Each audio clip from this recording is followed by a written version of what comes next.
नमस्कार प्यारे साथियों। हम शुरू करते हैं व्यवहारवाद और उत्तर व्यवहारवाद पर। व्यवहारवाद और उत्तर व्यवहारवाद।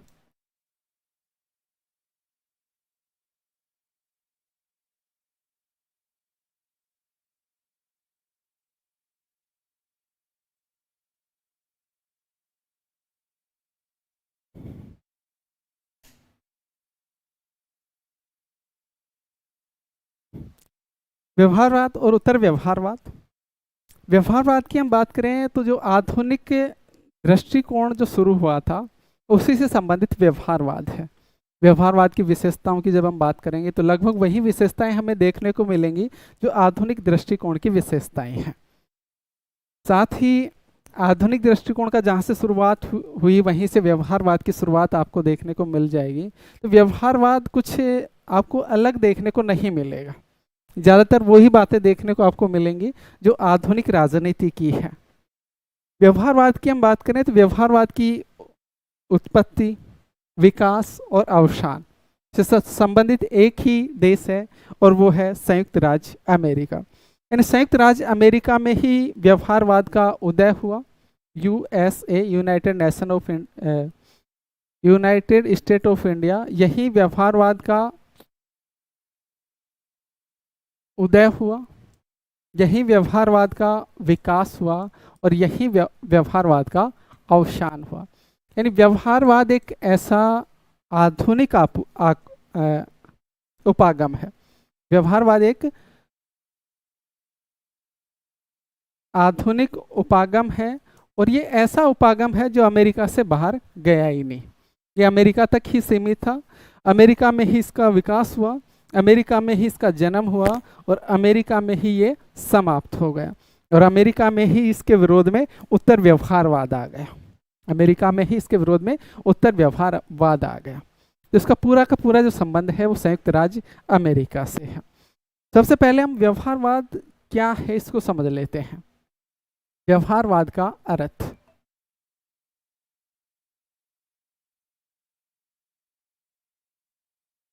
रॉबर्ट डेहल के अकॉर्डिंग हम बात करें, रॉबर्ट डेहल के अनुसार व्यवहारवाद के अर्थ की हम बात करें तो रॉबर्ट डेहल का कहना है कि जो व्यवहारवादी क्रांति है ये परंपरागत राजनीति विज्ञान के प्रति असंतोष का परिणाम है। तो रॉबर्ट डेहल का क्या कहना है कि जो व्यवहारवादी क्रांति है, व्यवहारवादी क्रांति परंपरागत राजनीति सिद्धांत के प्रति असंतोष का परिणाम है। सिद्धांत के प्रति असंतोष का परिणाम है और जिसका उद्देश्य है राजनीति विज्ञान को अधिक आधुनिक बनाना। इस व्यवहार का उद्देश्य क्या है? इस व्यवहारवाद का उद्देश्य है राजनीति विज्ञान को अधिक आधुनिक विज्ञान बनाना। राजनीति विज्ञान को अधिक आधुनिक विज्ञान बनाना रॉबर्ट डेहल के अनुसार व्यवहारवाद का उद्देश्य है।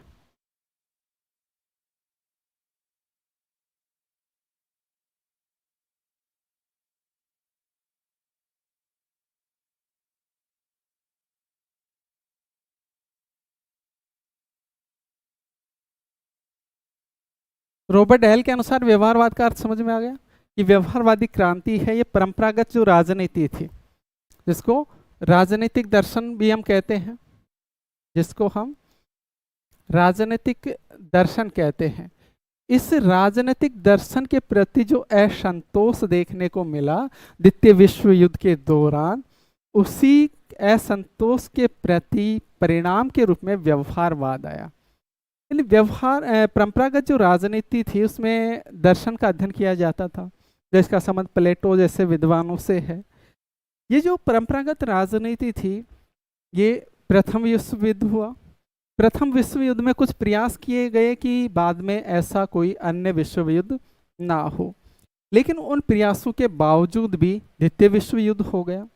जब द्वितीय विश्व युद्ध हो गया तब विभिन्न जो विद्वान थे उनको लगा कि जो परंपरागत राजनीति है ये आधुनिक जो समस्याएं हैं इनका समाधान नहीं सुझाती है, इनका समाधान ये सुझाती ही नहीं है। तो इसमें अभी तक हम चर्चा कर रहे हैं संस्थाओं की, दर्शन की।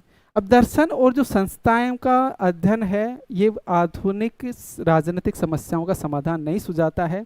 यदि समाधान सुझाता तो द्वितीय विश्व युद्ध नहीं होता। इसलिए अब हमें मानव व्यवहार का अध्ययन करना जरूरी है, क्योंकि संस्थाओं में मानव कार्य करता है, विभिन्न देशों के मध्य संबंधों को मानव संचालित करता है, एक देश की राजनीतिक व्यवस्था का संचालन मानव करता है। तो हमें अध्ययन किसका करना चाहिए? व्यवहार का अध्ययन करना चाहिए। और तब बात की जाने लगी ये जो राजनीति विज्ञान है इसमें मनोविज्ञान, समाजशास्त्र, अर्थशास्त्र की जो वैज्ञानिक सिद्धांत और पद्धतियां हैं इनका प्रयोग किया जाए, क्योंकि राजनीति शास्त्री तो जो है ये तो समस्या का समाधान सुझा ही नहीं पाए। भाई द्वितीय विश्व युद्ध हो गया, ये तो रोक ही नहीं पाए।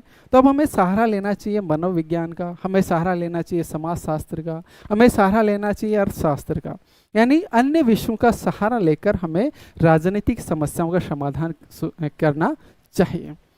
ये सब बातें होने लग गई द्वितीय विश्व युद्ध के होने के बाद। व्यवहारवाद है एक आधुनिक उपागम है।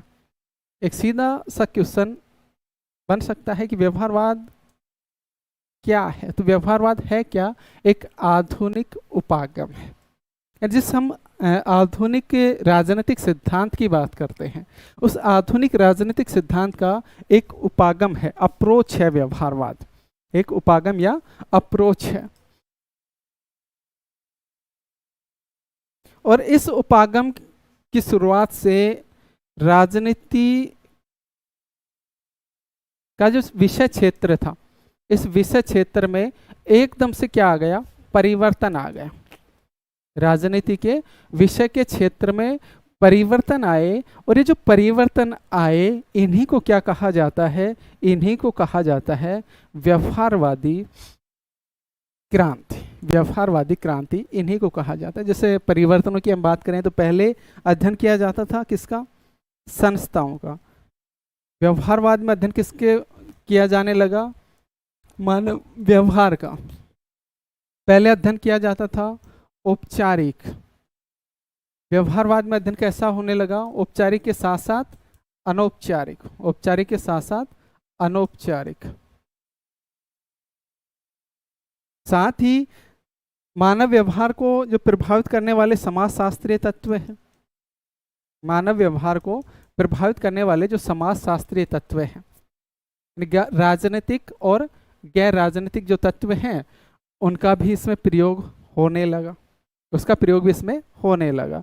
तो इस तरह व्यवहारवाद की वजह से राजनीति के विषय क्षेत्र में जो परिवर्तन देखने को हमें मिला, इसी को इस क्रांति के नाम से जाना जाता है, इसी को व्यवहारवादी क्रांति के नाम से जाना जाता है। आगम है ये खुद कोई राजनीति की व्याख्या करने का कोई सिद्धांत नहीं देता है। ये राजनीति विज्ञान की व्याख्या, राजनीति विज्ञान की व्याख्या का कोई सिद्धांत व्यवहारवादी उपागम नहीं देता है। यानी ऐसा कोई सिद्धांत नहीं सुझाता है व्यवहारवादी उपागम जिसके द्वारा राजनीति विज्ञान की व्याख्या की जा सके।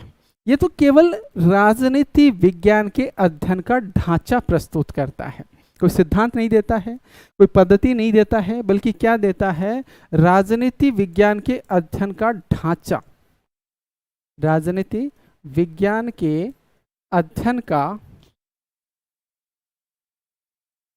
ढांचा प्रस्तुत करता है। और ये जो राजनीति विज्ञान के अध्ययन का ढांचा है इसकी दो विशेषताएं हैं। इन व्यवहारवादी उपागम जिस राजनीतिक विज्ञान के अध्ययन के ढांचे का प्रस्तुतिकरण करता है इसकी दो विशेषताएं हैं। एक विशेषता है अध्ययन का केंद्रीय विषय, एक विशेषता है अध्ययन का केंद्रीय विषय।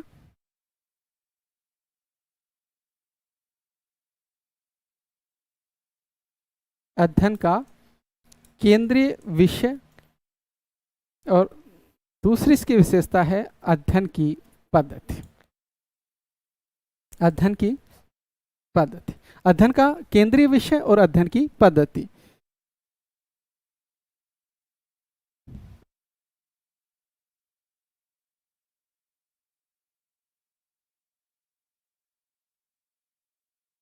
ये दो विशेषताएं व्यवहारवादी अध्ययन के ढांचे की हैं। पहली विशेषता की हम बात करें, अध्ययन का केंद्रीय विषय। अध्ययन का केंद्रीय विषय, तो व्यवहारवादी उपागम के अनुसार अध्ययन का जो केंद्रीय विषय है वो है मानव व्यवहार। मानव व्यवहार, जहां परंपरागत राजनीति में अध्ययन किया जाता था संस्थाओं का, यहाँ संस्थाओं का अध्ययन नहीं किया जाता है, बल्कि संस्थाओं में कार्यरत या संस्थाओं से जुड़ा हुआ जो मनुष्य है उसके व्यवहार का अध्ययन इसमें किया जाता है। यानी इस व्यवहारवाद में उन व्यक्तियों या क्रियाकर्ताओं के मानव व्यवहार का अध्ययन किया जाता है जो राजनीति में अपनी भूमिका निभाते हैं, अलग अलग राजनीति में भूमिका निभाते हैं। तो इसमें जो अध्ययन किया जाता है उन व्यक्तियों का अध्ययन किया जाता है या फिर उन क्रियाकर्ताओं का अध्ययन किया जाता है।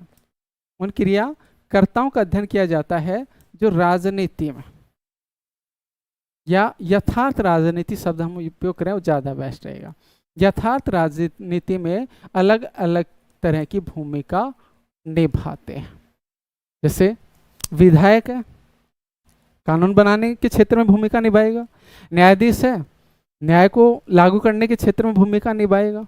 मंत्री है तो विधायिका के द्वारा जो कानून बनाए गए हैं उनको लागू करने का कार्य करेगा।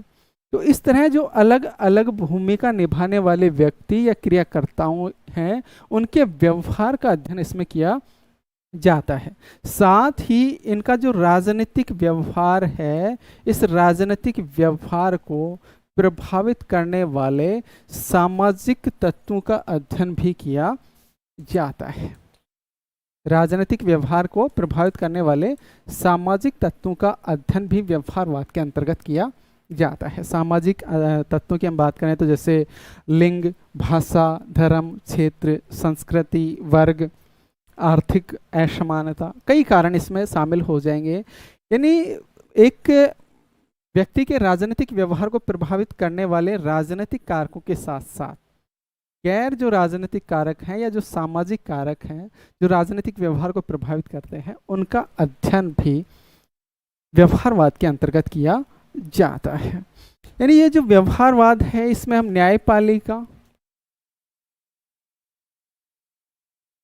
विधायिका, कार्यपालिका जैसी जो संस्थाएं हैं, न्यायपालिका, विधायिका और कार्यपालिका की जो जैसी संस्थाएं हैं, इनकी रचना व शक्ति की चर्चा हम नहीं करेंगे। इनकी रचना और शक्ति की चर्चा तो हम परंपरागत राजनीति के अंतर्गत करते थे। इसमें हम चर्चा करेंगे इससे संबंधित जो व्यक्ति है उनके व्यवहार की चर्चा, अर्थात विधायक की चर्चा, विधायिका से संबंधित सदस्य विधायक है इसके व्यवहार की चर्चा, न्यायपालिका से संबंधित न्यायाधीश है इनके व्यवहार की चर्चा, मंत्रियों के व्यवहार की चर्चा जो कार्यपालिका से जुड़े हुए होते हैं, और ब्यूरोक्रेसी के सदस्य, ब्यूरोक्रेसी के सदस्य इनके व्यवहार का अध्ययन हम करते हैं। यानी न्यायाधीश, विधायक, मंत्री और ब्यूरोक्रेसी के सदस्य कार्य कैसे करते हैं, कार्य कैसे करते हैं, उस बात का अध्ययन व्यवहारवाद के अंतर्गत किया जाता है। इसके अलावा व्यवहारवाद में कुछ और अध्ययन भी किए जाते हैं, जैसे मतदाताओं के व्यवहार का अध्ययन किया जाता है। अर्थात एक मतदाता मतदान करते समय किस किस चीज़ से प्रभावित होता है, कैसे कैसे वो कार्य करता है, इसका अध्ययन किया जाता है। विभिन्न हित समूह से जो जुड़े हुए व्यक्ति हैं, हित समूह से जो जुड़े हुए व्यक्ति हैं उनके व्यवहार का अध्ययन किया जाता है। विभिन्न जो विशिष्ट वर्ग हैं, इन विशिष्ट वर्गों से जुड़े हुए व्यक्तियों के व्यवहार का अध्ययन किया जाता है। इसके अलावा राजनीतिक दलों से जुड़े हुए व्यक्तियों के व्यवहार का अध्ययन इसमें किया जाता है। राजनीतिक दलों से जुड़े हुए व्यक्तियों के व्यवहार का अध्ययन किया जाता है। सामाजिक आंदोलनों के से जुड़े हुए जो व्यक्ति हैं उनके व्यवहार का अध्ययन किया जाता है, और विभिन्न जो नेता हैं नेताओं के व्यवहार का अध्ययन किया जाता है। ठीक है, तो विभिन्न संस्थाओं से जुड़े हुए व्यक्तियों के साथ साथ मतदाताओं के व्यवहार का अध्ययन, हित समूह के व्यवहार का अध्ययन, विशिष्ट वर्गों के से जुड़े हुए व्यक्तियों के व्यवहार का अध्ययन, राजनीतिक दलों से जुड़े हुए व्यक्तियों के व्यवहार का अध्ययन, सामाजिक आंदोलन नेताओं कैसे कार्य करते हैं, इनका व्यवहार कैसा है, इनका राजनीतिक व्यवहार कैसा है, उसका अध्ययन व्यवहारवाद के अंतर्गत किया जाता है। तो केंद्र एक ही शब्द आप याद रख लो, ज़्यादा नहीं रख सकते हो। तो व्यवहारवाद के अनुसार अध्ययन का केंद्रीय विषय क्या है? मानव का व्यवहार। इतना याद रहेगा तो आप फिर सारे कर दोगे। तो व्यवहारवाद है, ये राजनीति के अध्ययन का एक ढांचा प्रस्तुत करता है।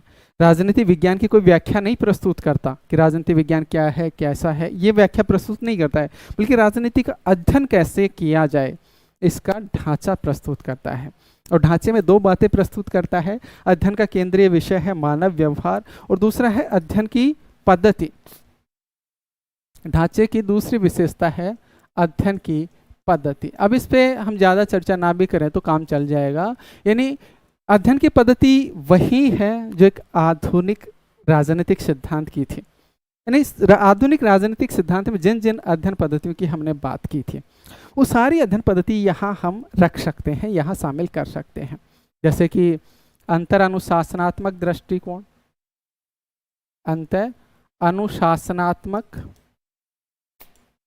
दृष्टिकोण, अर्थात राजनीति विज्ञान का अध्ययन करते समय हमें राजनीति को समझने के लिए राजनीति विज्ञान के अध्ययन के साथ साथ मनोविज्ञान, समाजशास्त्र, अर्थशास्त्र जैसे विषयों का भी क्या लेना चाहिए? सहयोग लेना चाहिए।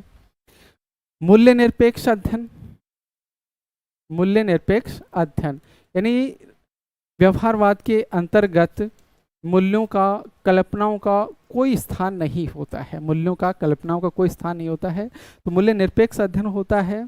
इसमें तथ्यों व आंकड़ों के अध्ययन पर बल दिया जाता है। तथ्यों व आंकड़ों के अध्ययन पर बल दिया जाता है, और जहाँ तथ्यों और आंकड़ों के अध्ययन पर बल दिया जाता है वो कैसी पद्धति होती है?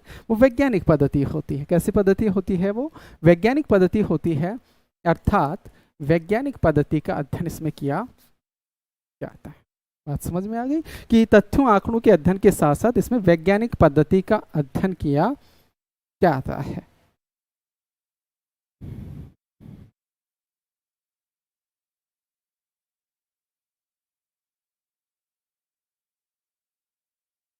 तार्किक प्रत्यक्षवाद, तार्किक प्रत्यक्षवाद, तार्किक प्रत्यक्षवाद को हम नव प्रत्यक्षवाद भी कहते हैं, नव प्रत्यक्षवाद भी कहते हैं। पढ़ा था हमने तार्किक प्रत्यक्षवाद, प्रत्यक्षवाद जो आगस्ट काम्टे का है, और तार्किक प्रत्यक्षवाद है ये मैक्स वेबर और वियना सर्किल का है। देखो, राजनीति पहले दर्शन थी, राजनीति का अध्ययन पहले दर्शन था, दर्शन से विज्ञान की तरफ बढ़ा। अरस्तु, मैकियावली, लोक, मार्गेनथाउ, लोक और मॉन्टेस्क्यू जैसे विचारक हैं, इन्होंने राजनीति में अनुभव पर बल दिया। यानी दर्शन से अनुभववाद की ओर राजनीति बढ़ी, अनुभववाद से प्रत्यक्षवाद निकला, अनुभववाद से प्रत्यक्षवाद निकला, जिसका जनक आगस्ट काम्टे को माना जाता है। इस पे हम बात कर चुके हैं ना सारी बातों पर। और इससे निकला नव प्रत्यक्षवाद या तार्किक प्रत्यक्षवाद। नव प्रत्यक्षवाद या तार्किक प्रत्यक्षवाद, जिसके प्रवर्तक हम मैक्स वेबर व वियना सर्किल को मानते हैं, वियना सर्किल को मानते हैं। और इस नव प्रत्यक्षवाद के परिणाम स्वरूप निकलता है व्यवहारवाद। नव प्रत्यक्षवाद के परिणाम स्वरूप क्या निकलता है? नव व्यवहारवाद निकलता है। यानी हम यहाँ ये कह सकते हैं कि जो व्यवहारवाद है ये तार्किक प्रत्यक्षवाद से क्या है? प्रभावित है। तार्किक प्रत्यक्षवाद से प्रभावित है नव व्यवहारवाद। और इस तार्किक प्रत्यक्षवाद का प्रवर्तक, जैसे अभी हम बात कर रहे थे, मैक्स वेबर को माना जाता है, वियना सर्किल को माना जाता है। और वियना सर्किल में इस तार्किक प्रत्यक्षवाद संप्रदाय को जो शुरू किया था, जिसको वियना सर्किल के नाम से भी जाना जाता है, जो वियना विश्वविद्यालय जर्मनी से जुड़ा हुआ है। तो इसमें 1920 में संप्रदाय की स्थापना मेरिट्ज सिल्क के द्वारा की गई। मेरिट्ज सिल्क के द्वारा इसकी स्थापना की जाती है, इसका वियना संप्रदाय की। इसके बाद ये कैम्ब्रिज विश्वविद्यालय में भी जाता है वियना संप्रदाय, और कैम्ब्रिज विश्वविद्यालय में इस संप्रदाय की जो स्थापना की गई थी,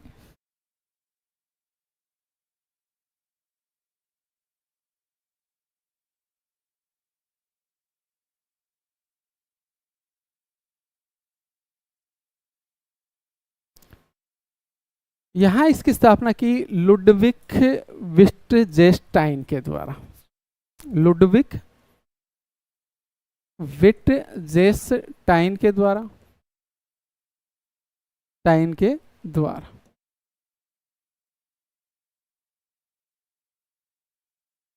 और इसको ऑक्सफोर्ड विश्वविद्यालय में भी प्रारंभ किया गया, और ऑक्सफोर्ड विश्वविद्यालय में इसको प्रारंभ किया था एजी एयर के द्वारा। ऑक्सफोर्ड विश्वविद्यालय, और यहाँ इसको प्रारंभ किया गया एजी एयर के नेतृत्व में। एजी एयर के नेतृत्व। तो तार्किक प्रत्यक्षवाद या नव प्रत्यक्षवाद से व्यवहारवाद प्रभावित है। ये जो व्यवहारवाद है ये अनुभववादी है। अनुभववादी है वो क्रियात्मक है, यानी इसमें जो अध्ययन किया जाता है वो अनुभववादी अध्ययन पर बल दिया जाता है, साथ इसमें प्रक्रिया पर बल दिया जाता है। यानी इसमें ये नहीं कहा जाएगा कि कार्यपालिका की संरचना कैसी है, कार्यपालिका के पास क्या क्या शक्तियां हैं, इस बात का अध्ययन नहीं किया जाएगा। इसमें अध्ययन किया जाएगा कि कार्यपालिका कानून लागू करने का कार्य करती है, तो वो कार्य करती कैसे है, यानी कार्यपालिका है वो कानूनों को लागू कैसे करती है, विधायिका विधियों का निर्माण कैसे करती है, न्यायपालिका न्याय कैसे करती है, वो जो प्रक्रिया है ना, उस प्रक्रिया का अध्ययन इसके अंतर्गत किया जाता है। तो ये व्यवहारवाद का एक सामान्य अर्थ हो गया, समझ में आ गया होगा। आगे चलते हैं, अब हम व्यवहारवाद की कुछ परिभाषाओं की बात कर लेते हैं। व्यवहारवाद की कुछ परिभाषाएं।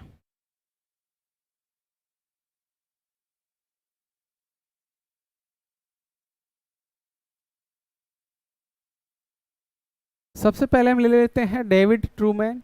ये डेविड ट्रूमैन वही है जो अमेरिकी राष्ट्रपति रह चुके हैं। अमेरिकी राष्ट्रपति ये रह चुके हैं, ये वही डेविड ट्रूमैन है। इनसे जुड़ी हुई एक योजना भी है, ट्रूमैन योजना।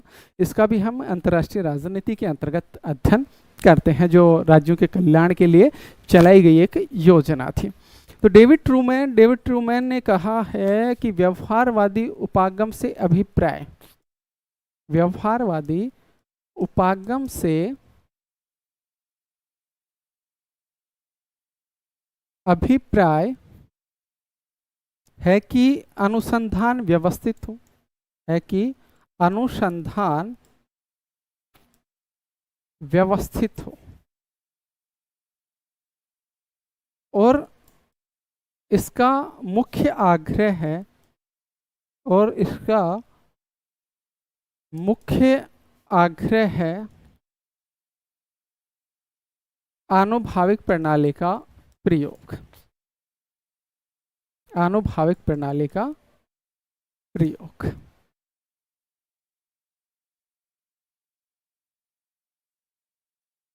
डेविड ट्रूमैन ने क्या लिखा है?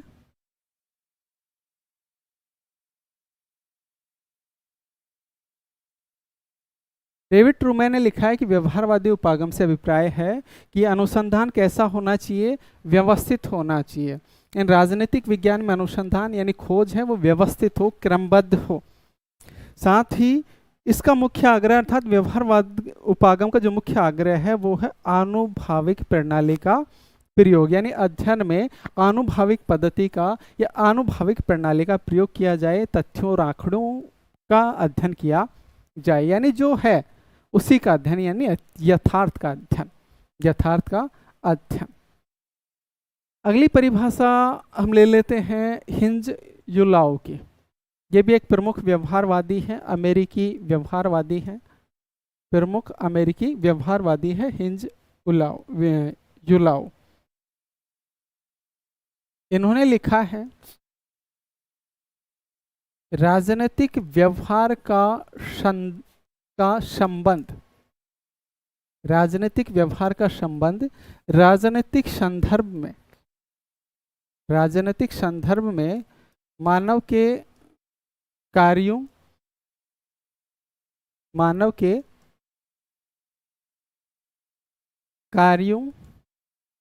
रुख, आकांक्षाओं व व्यवस्थाओं से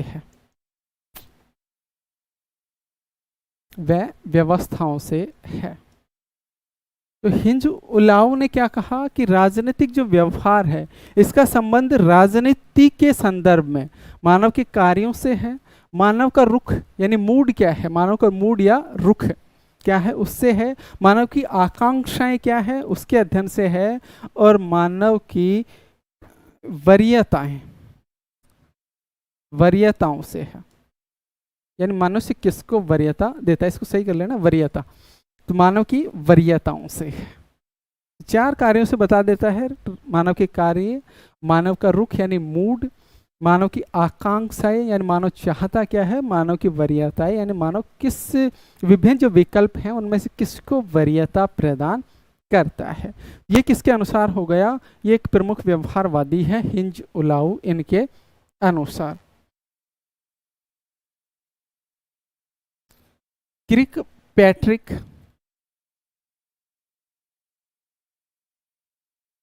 क्रिकपैट्रिक ने लिखा है कि असंतोष ने क्षोभ को जन्म दिया और क्षोभ ने परिवर्तन को जन्म दिया और परिवर्तन से व्यवहारवाद की उत्पत्ति हुई। यानी असंतोष ने तो क्षोभ को जन्म दिया, गुस्से को जन्म दिया। असंतोष ने क्षोभ को जन्म दिया, या क्षोभ का मतलब है गुस्सा, और क्षोभ ने परिवर्तन को जन्म दिया, क्षोभ ने परिवर्तन को जन्म दिया, और परिवर्तन से किसका जन्म हो गया, व्यवहारवाद का। असंतोष यानी परंपरागत अध्ययन पद्धति के प्रति असंतोष, या परंपरागत राजनीति सिद्धांत के प्रति असंतोष, या राजनीतिक दर्शन के प्रति असंतोष। उसके असंतोष था, उस असंतोष से एक गुस्सा पैदा हुआ राजनीतिक सिद्धांतकारों में, और इस क्षोभ से परिवर्तन हुआ, यानी राजनीतिक सिद्धांत में परिवर्तन हुआ, राजनीतिक सिद्धांत के अध्ययन के विषय, अध्ययन का केंद्रीय विषय में परिवर्तन हुआ, अध्ययन की पद्धतियों में परिवर्तन हुआ, और इस परिवर्तन से व्यवहारवाद आया। क्रिकपैट्रिक ने एक बात और कही है व्यवहारवाद के बारे में कि व्यवहारवादी है एक दृष्टिकोण है, व्यवहारवाद एक दृष्टिकोण है। व्यवहारवाद एक चुनौती है, एक चुनौती है ये परंपरागत राजनीतिक सिद्धांत के विरुद्ध। व्यवहारवाद एक सुधार है, सुधार भी किसके विरुद्ध है, परंपरागत राजनीतिक सिद्धांत में सुधार करता है, एक सुधार है, एक अभिवृत्ति है, एक अभिवृत्ति है, एटीट्यूड है, अभिवृत्ति मतलब एक लोगों का एटीट्यूड या अभिवृत्ति है ये। तो 4 बातें कहता है कि व्यवहारवाद एक दृष्टिकोण है, व्यवहारवाद एक चुनौती है, व्यवहारवाद एक सुधार है, व्यवहारवाद क्या है, एक अभिवृत्ति है। कौन कहता है, क्रिकपैट्रिक कहता है। डेविड ईस्टन कहता है कि यह जो व्यवहारवादी शोध है ये वास्तविक व्यक्ति पर अपना ध्यान केंद्रित करता है। डेविड ईस्टन जिसको व्यवहारवाद का जनक माना जाता है राजनीति विज्ञान में। देखो वैसे तो व्यवहारवाद के का मनोविज्ञान में जो जनक माना जाता है वो जेबी वाटसन को माना जाता है, और राजनीति में व्यवहारवाद का जनक डेविड ईस्टन को माना जाता है। यानी राजनीति के अंतर्गत व्यवहारवाद शब्द का प्रयोग सबसे पहले डेविड ईस्टन ने ही किया था। तो डेविड ईस्टन कहता है कि व्यवहारवादी शोध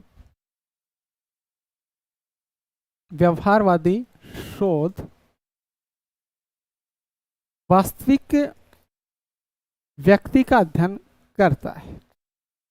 वास्तविक व्यक्ति पर अपना समस्त ध्यान केंद्रित करता है, पर अपना समस्त ध्यान केंद्रित करता है।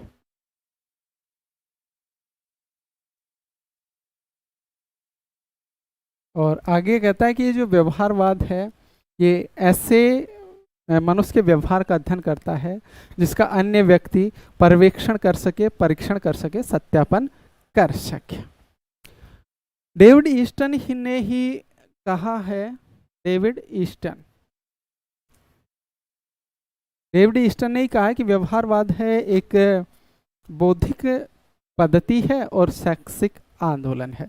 सीधा क्वेश्चन बन सकता है यहाँ से कि व्यवहारवाद को बौद्धिक पद्धति और शैक्षिक आंदोलन किसने कहा? तो व्यवहारवाद एक बौद्धिक पद्धति व शैक्षणिक आंदोलन है। बौद्धिक पद्धति और शैक्षणिक आंदोलन है। डेविड ईस्टन ने व्यवहारवाद के संदर्भ में ऐसे कहा है। डेविड ईस्टन ने व्यवहारवाद को छलनी का रूप भी कहा है। छलनी का रूप, चालनी या चलनी, छलनी, जो भी आप बोलते हो, जैसे जैसे दूध व आटा वगैरह छाना जाता है, तो छलनी का रूप है। यानी ये जो व्यवहारवाद है ये परंपरागत राजनीति की जो अशुद्धियां थी, जो कमियां थी, उनको छानता है। परंपरागत राजनीति की अशुद्धियों और कमियों को क्या करता है? छानता है। ये छलनी का रूप है डेविड ईस्टन के अनुसार ही। डेविड ईस्टन ने यह भी कहा है कि जो परंपरावादी थे इन्होंने संस्थाओं की पूजा की है। जो परंपरावादी हैं, परंपरावादियों का मतलब है जो परंपरागत राजनीति के समर्थक हैं, इन्होंने संस्थानों की पूजा की है, संस्थानों की पूजा की है और साथ ही संस्थानों को एक ऐसी इकाई माना, साथ ही संस्थाओं को इन्होंने एक ऐसी इकाई माना जिसका निर्माण उन व्यक्तियों ने न किया हो जिनसे ये बनी है। ऐसी इकाई माना जिनका निर्माण उन व्यक्तियों ने न किया हो जिनसे बनी है, जिनसे ये बनी है। तो डेविड ईस्टन का क्या कहना है कि जो परंपरावादी हैं इन्होंने संस्थाओं की पूजा की है और इन्होंने संस्थाओं को बनाने वाले जो व्यक्ति हैं उनको अलग अलग माना है। यानी ये मानते हैं कि संस्थान है वो एक ऐसी इकाई है जिनका निर्माण उन व्यक्तियों से नहीं हुआ है जो वास्तव में उनसे बनी है, क्योंकि संस्थाओं का निर्माण व्यक्तियों से होता है। भाई संस्थान तो एक अमूर्त है, कोई भी संस्थान है वो कैसा है? अमूर्त है। उस संस्थान की कार्य प्रणाली का, कार्यों का संचालन तो व्यक्तियों के द्वारा किया जाता है, यानी संस्थानों का निर्माण तो व्यक्तियों के द्वारा होता है। और डेविड ईस्टन कहता है कि ये जो परंपरागत राजनीतिक सिद्धांत है ये संस्थानों का अध्ययन करता है, संस्थानों की पूजा करता है, लेकिन संस्थाओं का निर्माण करने वाले व्यक्तियों की ये क्या करता है? उपेक्षा करता है।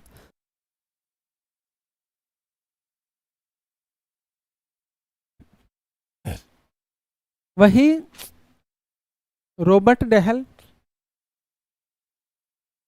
ये भी अमेरिकी व्यवहारवादी हैं और इन्होंने माना है कि ये जो व्यवहारवाद है ये परंपरावाद या परंपरागत राजनीति सिद्धांत के विरुद्ध एक आंदोलन है, एक मनोभाव है। तो डेविड ईस्टन क्या कहता है कि व्यवहारवाद है ये परंपरावाद के विरुद्ध एक आंदोलन व एक मनोभाव है। सीधा क्वेश्चन बन सकता है ना यहाँ से सीधा क्वेश्चन बन जाए कि परंपरावाद के विरुद्ध एक आंदोलन या एक मनोभाव किसने माना? व्यवहारवाद को तो डेविड ईस्टन। व्यवहारवाद को छलने के रूप में किसने स्पष्ट किया? David Easton. और व्यवहारवाद को परंपरावाद के विरुद्ध एक आंदोलन और मनोभाव किसने माना? रॉबर्ट डहल ने। रॉबर्ट डहल ने। और व्यवहारवाद को बौद्धिक और शैक्षिक आंदोलन किसने माना? तो डेविड ईस्टन ने माना है।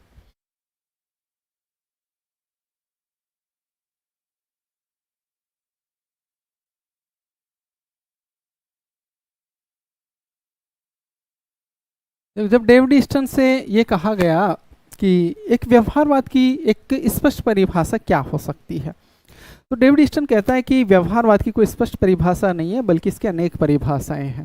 यानी जितने व्यवहारवादी हैं उतने ही व्यवहारवाद के अर्थ हैं। अलग अलग व्यवहारवाद का अपने अकॉर्डिंग अलग अलग अर्थ लगाता है। तो इनका एक कथन ये भी हो जाता है कि जितने व्यवहारवादी उतने अर्थ, जितने व्यवहारवादी उतने अर्थ। यानी एक व्यवहारवाद का एक निश्चित अर्थ नहीं दिया जा सकता। अलग अलग व्यवहारवादियों के अनुसार व्यवहारवाद का अर्थ भी क्या है? अलग अलग है। जितने व्यवहारवादी हैं उतने ही व्यवहारवाद के अर्थ आपको देखने को मिल जाएंगे। एक परिभाषा हम ले लेते हैं मलफोर्ड सिबले के।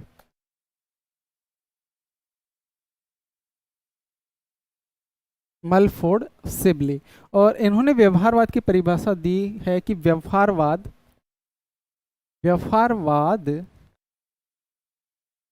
परीक्षणीय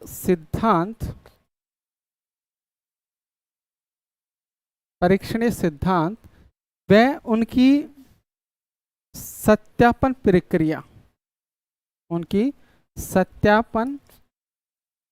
प्रक्रिया दोनों के निर्माण पर बल देता है।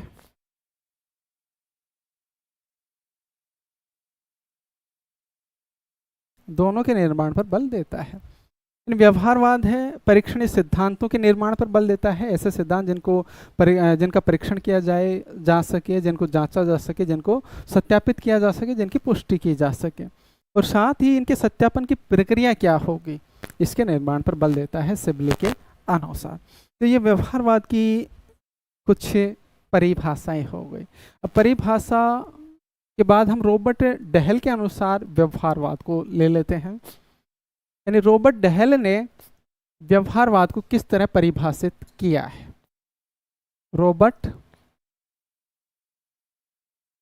डहल। वर्तमान में रॉबर्ट डहल से क्वेश्चन जरूर बन जाते हैं या बनते हैं। 2 से 3 क्वेश्चन आपको रॉबर्ट डहल से जरूर देखने को मिलेंगे। तो रॉबर्ट डहल को आप अच्छे से पढ़ें। लोकतंत्र से संबंधित इससे क्वेश्चन बन जाते हैं, अन्य कई जगहों से रॉबर्ट डहल के क्वेश्चन बन जाते हैं। तो रॉबर्ट डहल के अनुसार व्यवहारवाद क्या है, उसकी हम बात करते हैं। ये कहते हैं कि रॉबर्ट डहल पहली बात कहते हैं कि व्यवहारवाद है ये परंपरावाद के विरुद्ध एक आंदोलन है। व्यवहारवाद परंपरावाद के विरुद्ध आंदोलन है, और ये जो आंदोलन है ये विशेष रूप से अमेरिकी राजनीतिक वैज्ञानिकों से संबंधित है। अमेरिकी राजनीतिक वैज्ञानिकों से संबंधित है, पहली बात। यानी पहले व्यवहारवाद को किस तरह स्पष्ट किया कि व्यवहारवाद है ये परंपरावाद के विरुद्ध एक आंदोलन है, और जिसका संबंध अमेरिकी राजनीति वैज्ञानिकों से है या अमेरिकी राजनीति शास्त्रियों से है। दूसरी बात ये कहता है कि जो व्यवहारवाद है ये नवीन उपागमों व पद्धतियों के विकास पर बल देता है। नवीन उपागमों व नवीन पद्धतियों के विकास पर बल देता है। और ये पद्धति कैसी हो? ये पद्धति यथार्थवादी हो, वैज्ञानिक हो, यथार्थवादी और वैज्ञानिक हो, तथ्यों पर आधारित हो, जिसमें मूल्यों का कहीं कोई स्थान ना हो। तो नवीन उपागमों व पद्धतियों के विकास पर बल देता है व्यवहारवाद।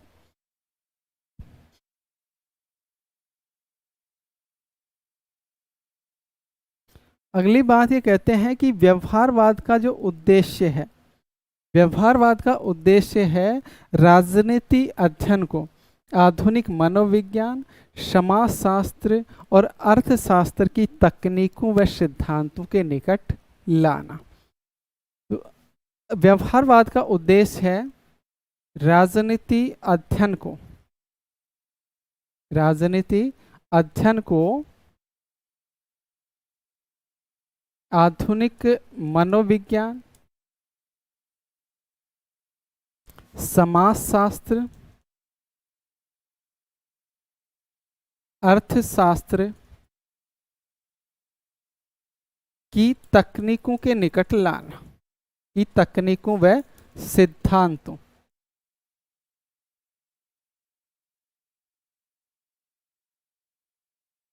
के निकट लाना। अर्थात मनोविज्ञान के, समाजशास्त्र के और अर्थशास्त्र के, हम कहते हैं विभिन्न जो समाज विज्ञान है, उनकी जो तकनीकियां हैं, उनके जो सिद्धांत हैं, उनका प्रयोग राजनीति को समझने में किया जाना चाहिए।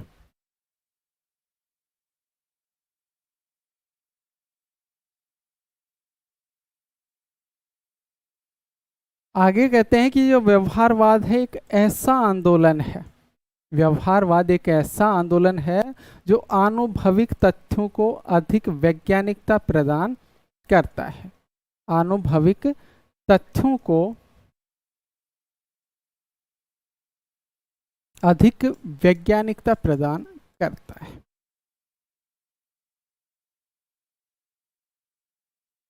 आनुभविक तथ्यों को अधिक वैज्ञानिकता प्रदान करता है, एक ऐसा आंदोलन है। ये किसने कहा? रॉबर्ट डेहल ने। तो रॉबर्ट डेहल ने व्यवहारवाद को 4 तरह से प्रकट किया है। एक बार रिपीट देख लीजिए कि व्यवहारवाद है ये परंपरावाद के विरुद्ध आंदोलन है, व्यवहारवाद है ये नवीन उपागमों पद्धतियों के विकास पर बल देता है, व्यवहारवाद का उद्देश्य राजनीति अध्ययन को आधुनिक मनोविज्ञान, समाजशास्त्र, अर्थशास्त्र की तकनीक व सिद्धांतों के निकट लाना है। व्यवहारवाद एक ऐसा आंदोलन है जो आनुभविक तथ्यों को अधिक वैज्ञानिकता प्रदान करता है। ये रॉबर्ट डेहल के अनुसार व्यवहारवाद हो गया। अब हम व्यवहारवाद का अर्थ समझ चुके हैं। अब व्यवहारवाद की कुछ परिभाषाएं थी, उनको समझ चुके हैं। रॉबर्ट डेहल के अनुसार व्यवहारवाद क्या है, इसको समझ चुके हैं। व्यवहारवाद के बारे में थोड़ा सा कंसेप्ट आपको क्लियर हो गया होगा, ज़्यादा इसमें है नहीं, वही चीज़ें हैं जो एक आधुनिक उपागम की है। अब हम बात करते हैं व्यवहारवाद की उत्पत्ति क्यों हुई, व्यवहारवाद के उदय के क्या कारण रहे जिनकी वजह से अमेरिका में व्यवहारवाद जन्मा, अमेरिका में व्यवहारवाद का विकास हुआ और अमेरिका में ही व्यवहारवाद का अवसान हो गया उत्तर व्यवहारवाद के आने की वजह से। यानी जहाँ व्यवहारवाद में अत्यधिक तथ्यों पर बल दिया गया, उत्तर व्यवहारवाद में कहा फिर से मूल्यों पर बल दिया जाने लगा था। यानी वापस से मूल्यों पर, या हम कहते हैं कि वापस से जो आपका परंपरागत राजनीतिक दृष्टिकोण है उसका समर्थन किया जाने लगा था। व्यवहारवाद के उदय के कारण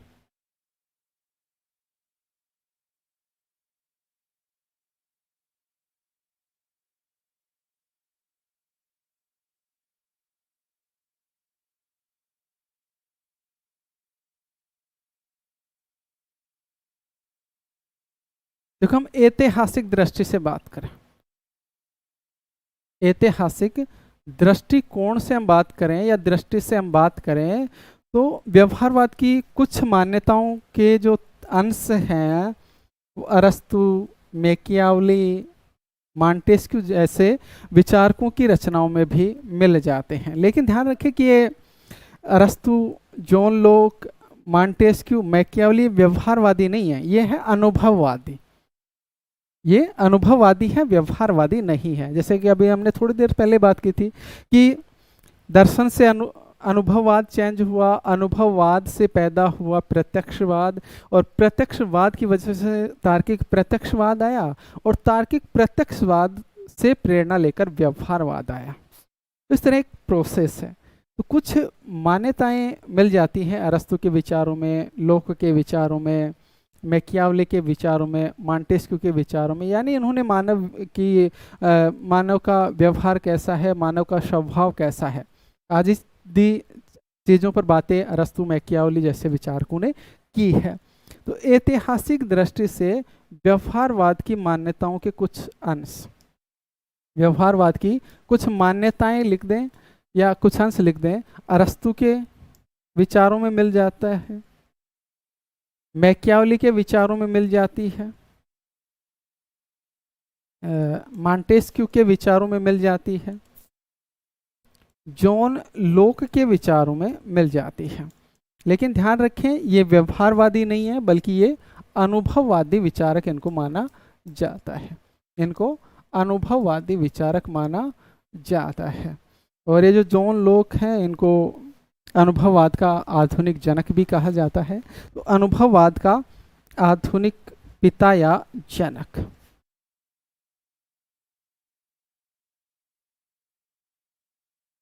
जॉन लोक को माना जाता है। लेकिन एक सिद्धांत के रूप में या एक उपागम के रूप में जो व्यवहारवाद है, ये द्वितीय विश्व युद्ध की देन है, या हम कहते हैं 20वीं सदी की देन है। तो एक सिद्धांत या उपागम के रूप में, एक सिद्धांत या उपागम के रूप में जो व्यवहारवाद है, ये द्वितीय विश्व युद्ध की देन है, द्वितीय विश्व युद्ध की देन है प्रमुख रूप से, या हम कह दें 20वीं सदी की देन है। यानी द्वितीय विश्व युद्ध में विभिन्न जो यथार्थवादी विचारक थे, उन यथार्थवादी विचारकों ने विभिन्न राजनीतिक पदों पर कार्य किया और यथार्थवादी अनुभव इकट्ठा किया। और यही जो यथार्थवादी राजनीतिक शास्त्री और समाजशास्त्री हैं, इन्हीं की देन है व्यवहारवाद। तो इस तरह हम कह सकते हैं कि ये द्वितीय विश्व युद्ध की देन है। विकसित ये द्वितीय विश्व युद्ध के बाद हुआ था। विकसित तो ये इसका जो जन्म कह दें, तो जन्म तो इसका द्वितीय विश्व युद्ध के बाद हुआ था, लेकिन ये देन किसकी है? ये द्वितीय विश्व युद्ध की है। और इसका जो जन्म हुआ ये अमेरिका में हुआ, संयुक्त राज्य अमेरिका में इसका जन्म हुआ, विकास भी इसका संयुक्त राज्य अमेरिका में ही हुआ, और इसका समापन या अवसान भी संयुक्त राज्य अमेरिका में ही हुआ। यानी एक तरीके से ये संयुक्त राज्य अमेरिका तक ही सीमित रहा। और संयुक्त राज्य अमेरिका में भी इसका जो विशेष रूप से जन्म हुआ वो हुआ शिकागो विश्वविद्यालय में, शिकागो विश्वविद्यालय में। और इससे जुड़े हुए जो विद्वान हैं उनको शिकागो स्कूल के विद्वान या शिकागो संप्रदाय के विद्वान कहा जाता है। शिकागो विश्व स्कूल या शिकागो संप्रदाय के विद्वान कहा जाता है, जिसमें चार्ल्स मेरियम प्रमुख हैं, जिन्होंने शिकागो संप्रदाय की स्थापना की। और इसके साथी जिसमें हेराल्ड लासवेल हो गया, डेविड ईस्टन हो गया आदि, तो इन्होंने शिकागो संप्रदाय का निर्माण किया। और शिकागो संप्रदाय ही बाद में व्यवहारवाद में बदला गया। यानी चार्ल्स मेरियम और उससे जुड़े हुए जो साथी थे, उनका जो राजनीतिक दृष्टिकोण था, उस राजनीतिक दृष्टिकोण को शिकागो संप्रदाय के नाम से जाना गया। शिकागो संप्रदाय शिकागो यूनिवर्सिटी के जुड़े हुए विद्वानों से है संबंधित, और बाद में यही शिकागो संप्रदाय व्यवहारवाद के नाम से जाना जाने लगा। राजनीति विज्ञान में व्यवहारवाद का जो जनक माना जाता है वो डेविड ईस्टन को माना जाता है। राजनीति विज्ञान में व्यवहारवाद का जनक डेविड ईस्टन को माना जाता है। डेविड ईस्टन ने ही राजनीति विज्ञान में सबसे पहले व्यवहारवाद की बातें की। इनकी जो पुस्तक है पॉलिटिकल सिस्टम 1953, उसमें ये बातें इन्होंने की थी। पॉलिटिकल सिस्टम जो 1953 की प्रकाशित पुस्तक है, और इसमें कहते हैं कि राज्य की बजाय अध्ययन किसका होना चाहिए? राजनीतिक व्यवस्था का होना चाहिए। राज्य के बजाय अध्ययन किसका हो, राजनीतिक व्यवस्था को हो, राजनीतिक प्रणाली का हो, पॉलिटिकल सिस्टम का हो। इसी वजह से डेविड ईस्टन को व्यवहारवाद का क्या माना जाता है, जनक माना जाता है। आर्थर बेंटले, देखो हमने अभी बात की थी कि व्यवहारवाद है ये परंपरागत राजनीति या परंपरागत दृष्टिकोण के विरोध के फलस्वरूप पैदा हुआ था, या परंपरागत दृष्टिकोण के प्रति जो असंतोष था, उस असंतोष के परिणाम स्वरूप व्यवहारवाद पैदा हुआ। आर्थर बेंटले और डेविड ईस्टन जैसे विचारकों ने परंपरावाद की आलोचना की है। आर्थर बेंटले, इसकी हमने चर्चा की थी इससे पहले वाली क्लास में, ये वही आर्थर बेंटले हैं जिनकी 1908 में पुस्तक प्रकाशित होती है the process of government, the process of government, जिसका योगदान आधुनिक राजनीति के विकास में और व्यवहारवाद के विकास में माना जाता है। तो ये जो आर्थर बेंटले हैं, इन्होंने कहा है कि जो परंपरागत राजनीतिक सिद्धांत है ये बंजर है। परंपरागत राजनीति सिद्धांत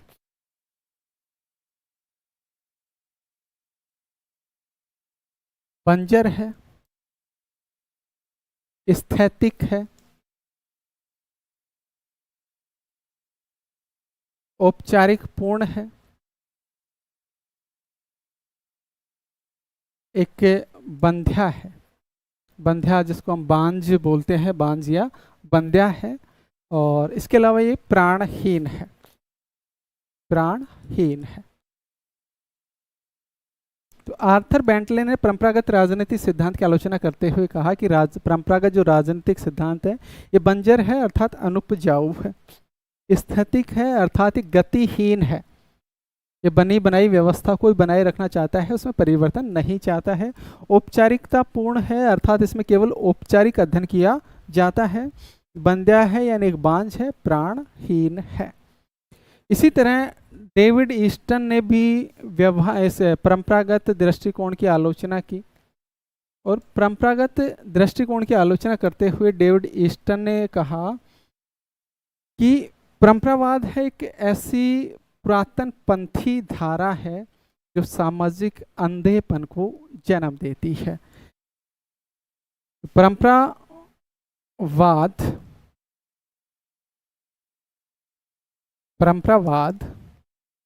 एक ऐसी पुरातन पंथी धारा है जो सामाजिक अंधेपन को जन्म देती है। जो किसको जन्म देती है, सामाजिक अंधेपन को जन्म देती है। ये किसका कहना है, डेविड ईस्टन का कहना है। दो चीजें आ गई, एक तो क्या आ गई, पुरातन पंथी धारा। तो परंपरागत राजनीतिक सिद्धांत को पुरातन पंथी धारा किसने कहा, एक क्वेश्चन। दूसरा, सामाजिक अंधेपन को जन्म देती है परंपरागत राजनीति सिद्धांत, ये किसका कहना है, डेविड ईस्टन का। यानी जो परंपरागत राजनीति है ये मूल्यों की बात करती है, ये आदर्शों की बात करती है, ये नैतिकता की बातें होती हैं, इसमें अलौकिकता की बातें होती हैं। इस वजह से किसका जन्म होता है, एक सामाजिक अंधेपन का जन्म होता है, अर्थात समाज के लोग हैं उन मूल्यों आदर्शों से जुड़कर वास्तविकता को समझ ही नहीं पाते हैं, या वास्तविकता के प्रति या यथार्थ के प्रति उनमें एक अंधापन पैदा हो जाता है, या उनकी आंखें बंद हो जाती हैं। मूल्यों से बन जाते हैं, आदर्शों से बन जाते हैं, और उन मूल्यों के अनुसार जो शुभ है, उचित है, उसी को क्या मानते हैं, शुभ और उचित मानते हैं।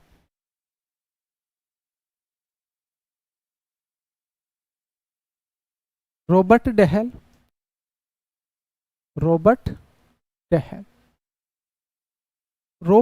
डेहल ने व्यवहारवादियों को आनुभविक सिद्धांतकार कहा है। व्यवहारवादियों को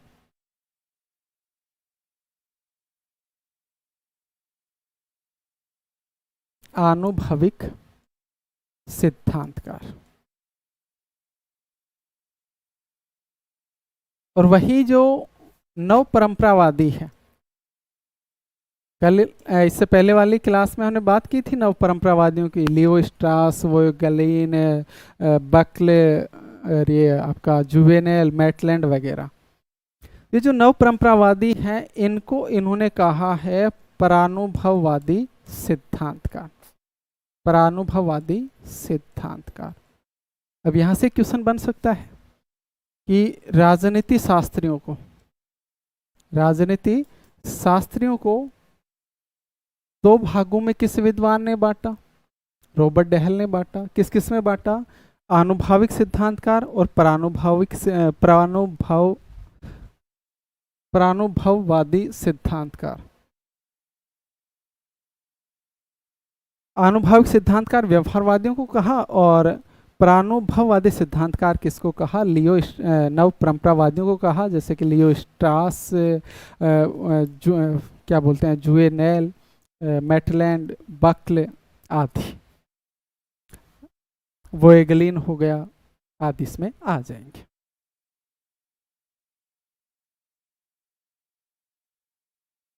ये जो अर्नाल्ड ब्रेख्त,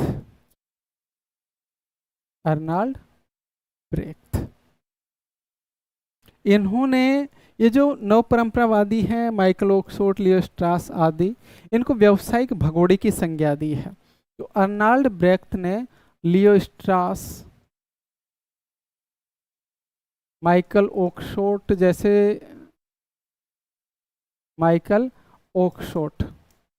जैसे परंपरावादी है, इनको व्यावसायिक भगोड़े की संज्ञा दी है। एक सीधा क्वेश्चन यहां से बन सकता है, ऐसे क्वेश्चन बन रहे हैं वर्तमान में। व्यावसायिक भगोड़ा, व्यावसायिक भगोड़ा शब्दावली अर्नाल्ड ब्रेख्त का हो गया। किसके लिए कहा? लियो स्ट्रास, माइकल ओक्सफोर्ड, बार्कर जैसे जो नवपरंपरावादी विचारक हैं, उनके लिए शब्द का प्रयोग इन्होंने किया है। व्यावसायिक भगोड़े का मतलब है कि ये जो राजनीति का व्यवसाय है उससे दूर भाग रहे हैं, और ये दूर भाग के मूल्यों की बातें कर रहे हैं, परंपरागत दृष्टिकोण को वापस लाना चाह रहे हैं, उसका समर्थन कर रहे हैं आदि चीजें। व्यावसायिक भगोड़े की संज्ञा दी अर्नाल्ड ब्रेख्त ने। अब हम व्यवहारवाद की उत्पत्ति के प्रमुख कारण कौन से हैं उसकी हम बात कर लेते हैं। व्यवहारवाद की उत्पत्ति के कारण या व्यवहारवाद के उदय के कारण, पहला कारण है परंपरागत अध्ययन पद्धति के प्रति असंतोष।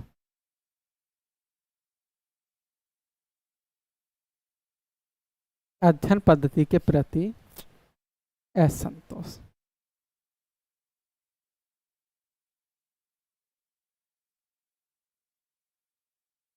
इनका व्यवहारवाद की उत्पत्ति कारण है कि जो परंपरागत अध्ययन पद्धति है वो यथार्थ को नहीं बताती है।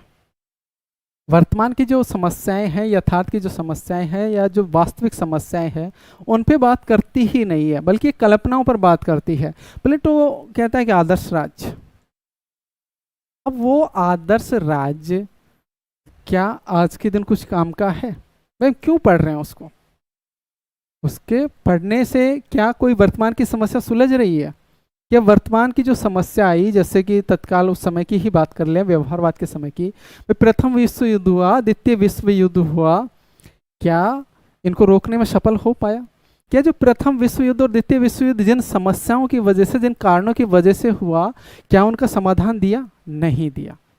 तो इसलिए परंपरागत जो अध्ययन पद्धति है ये वर्तमान में उपयोगी नहीं है, इसका वर्तमान में किसी भी प्रकार का कोई उपयोग नहीं है। यानी इसको पढ़कर कोई राजनीतिक बन जाए ऐसा पॉसिबल नहीं है। यह आलोचना की गई और इसके प्रति असंतोष, यानी परंपरागत अध्ययन पद्धति के प्रति जो असंतोष था, उससे व्यवहारवाद उत्पन्न हुआ। अन्य समाज विज्ञानों से प्रेरणा, दूसरा कारण अन्य समाज विज्ञानों से प्रेरणा। विभिन्न जो समाज विज्ञान है, जैसे कि मनोविज्ञान, अर्थशास्त्र, समाजशास्त्र आदि समाज विज्ञानों से प्रेरणा ली गई। उनकी जो सिद्धांत और अध्ययन पद्धतियां थी, उनका प्रयोग राजनीति विज्ञान में होने लगा। और इससे व्यवहारवाद आया। जैसे कि हमने पढ़ा था कि आधुनिक राजनीति सिद्धांत की उत्पत्ति या प्रेरणा के दो प्रेरणा स्रोत मुख्य रूप से हैं। एक शिकागो संप्रदाय और दूसरा मनोविज्ञान की प्रेरणा। ये व्यवहारवाद में भी इस चीज़ की प्रेरणा मिली है। जैसे कि व्यवहारवाद से ही जुड़ा हुआ क्या है, आधुनिक उपागम या दृष्टिकोण से ही जुड़ा हुआ है आपका व्यवहारवाद। तो आधुनिक दृष्टिकोण की उत्पत्ति में दो प्रेरणा स्रोत हमने बात की थी, शिकागो संप्रदाय और दूसरा मनोविज्ञान। तो इस तरह जो विभिन्न समाज विज्ञान है उनसे प्रेरणा मिली और उन प्रेरणा की वजह से भी व्यवहारवाद की उत्पत्ति में योगदान मिला।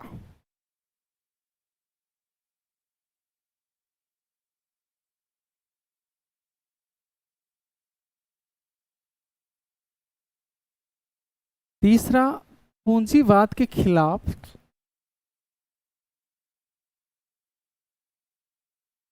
साम्यवाद का उदय। साम्यवाद का उदय। पूंजीवाद जुड़ा हुआ है यूएसए से। जब द्वितीय विश्व युद्ध के बाद शीत युद्ध का दौर चलता है,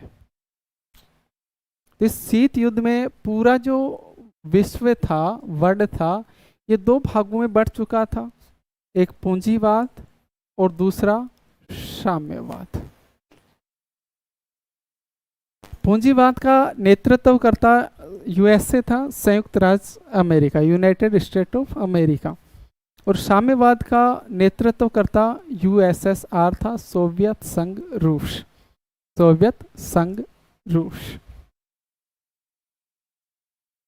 अब पूंजीवाद के खिलाफ साम्यवाद की उत्पत्ति हो गई है, विकास इसका हो रहा है। तो अमेरिका इस साम्यवाद को रोकना चाह रहा है, क्योंकि अमेरिका के पूंजीवाद का एकदम उल्टा है, विरोधी है साम्यवाद। ये इसको रोकना चाह रहा है। तो रोकने के लिए उन्होंने राजनीतिक सिद्धांतों के परिवर्तन पर बल दिया, और राजनीतिक सिद्धांतों के परिवर्तन की वजह से ही व्यवहारवाद पैदा हुआ। अगला कारण, चौथा कारण, व्यवहारवाद की उत्पत्ति का चौथा कारण है राजनीतिक प्रभुत्व का विस्तार। राजनीतिक प्रभुत्व का विस्तार और यूरोपीय प्रभुत्व का अवसान। यूरोपीय प्रभुत्व का अवसान, यानी हम 1945 के पहले की राजनीति की बात करें या द्वितीय विश्व युद्ध के पहले की राजनीति की हम बात करें, उस राजनीति पर पूरा जो वर्चस्व आपको देखने को मिलेगा वो किसका देखने को मिलेगा? यूरोप का वर्चस्व देखने को मिलेगा। हम सारी बातें यूरोपीय देशों की बात करेंगे। विभिन्न जो विद्वान हैं वो भी यूरोप के हैं, जर्मनी के हैं, लंदन से जुड़े हुए हैं, कैम्ब्रिज यूनिवर्सिटी के हैं, वियना विश्वविद्यालय से जुड़े हुए हैं। लेकिन 1945 या द्वितीय विश्व युद्ध की समाप्ति के बाद इस राजनीतिक प्रभुत्व का विस्तार होता है और जो यूरोपीय प्रभुत्व था इसका अवसान हो जाता है। यानी अब नए नए देश उभर रहे हैं, जैसे भारत उभर गया, चीन सामने आ गया, अमेरिका अपने आप को विश्व राजनीति में एक अलग दिखाने लग गया या अपने वर्चस्व की बातें करने लग गया। तो इस तरह राजनीतिक प्रभुत्व जो यूरोप तक सीमित था उसका विस्तार हुआ। अब विस्तार हुआ तो अध्ययन पद्धतियों में भी परिवर्तन की आवश्यकता महसूस हुई, क्योंकि अब जो अध्ययन करना है वो यूरोप तो समाप्त हो चुका है, यूरोप का प्रभुत्व तो समाप्त हो चुका है और प्रभुत्व अब अमेरिका का पैदा हो रहा है। तो अब अमेरिका का प्रभुत्व पैदा हो रहा है तो अमेरिका कुछ अलग बातें करेगा, और अलग बातें करने के चक्कर में उसने व्यवहारवाद की बातें कर दी। ठीक है, अगले कारण की बात करते हैं। व्यवहारवाद की उत्पत्ति का जो अगला कारण है वो है द्वितीय विश्व युद्ध का प्रभाव।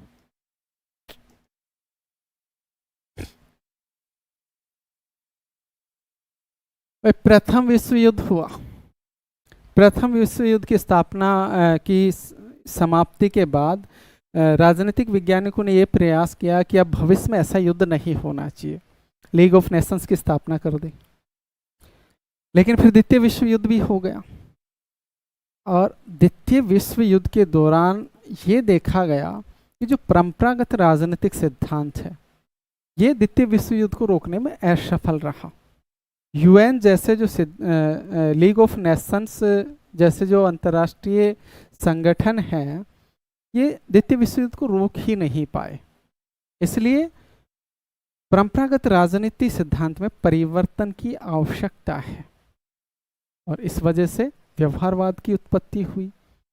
अगला जो कारण है वो है यूरोपीय शरणार्थी विद्वानों का समाजशास्त्रीय दृष्टिकोण। यूरोपीय शरणार्थी विद्वानों का समाजशास्त्रीय दृष्टिकोण।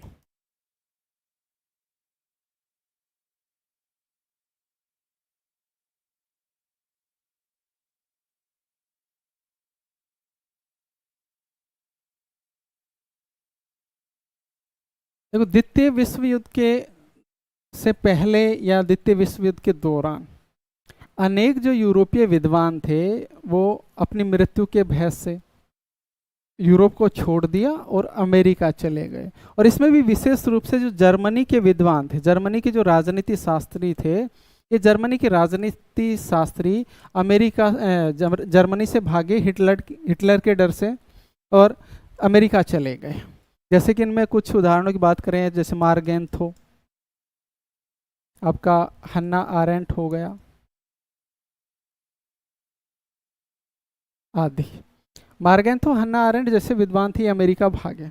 और ये जो विद्वान थे ये समाजशास्त्रीय दृष्टिकोण से प्रभावित थे, जैसे कि आगस्ट काम्टे से, इमाइल दुर्खिम से, पेरोटस से, मोस्का मिसेल्स से आदि से प्रभावित थे। और इन्हीं से प्रभावित होकर यानी समाजशास्त्रीय दृष्टिकोण प्रत्यक्षवाद जो आगस्ट काम्टे का है उनसे प्रभावित होकर इन्होंने अमेरिका में समाजशास्त्रीय दृष्टिकोण और प्रत्यक्षवादी दृष्टिकोण के विकास में योगदान दिया। और इसी प्रत्यक्षवाद से, जैसे अभी हम कुछ ही देर पहले बात कर रहे थे, प्रत्यक्षवाद से नव प्रत्यक्षवाद आया, नव प्रत्यक्षवाद से व्यवहारवाद आया।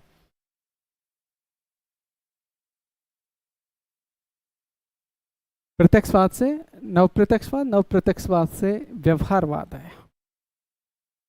तो इस तरह ये जो विभिन्न विद्वान यूरोप से भागकर अमेरिका गए, इन्होंने भी व्यवहारवाद के विकास में अपना क्या दिया, योगदान दिया। अगला जो कारण था वो था नवीन पद्धतियों का प्रयोग। नवीन पद्धतियों का प्रयोग यानी आधुनिक राजनीतिक सिद्धांत के अंतर्गत जो नवीन पद्धतियों का प्रयोग किया गया, जैसे कि अंतरानुशासनात्मक दृष्टिकोण पद्धति, मूल्य निरपेक्ष पद्धति, वैज्ञानिक पद्धति, मूल्य निरपेक्ष पद्धति, वैज्ञानिक पद्धति, और क्या कहें हम तर्क यथार्थवादी अध्ययन पद्धति। ये जो नवीन अध्ययन पद्धति आई इसकी वजह से भी व्यवहारवाद की उत्पत्ति होती है।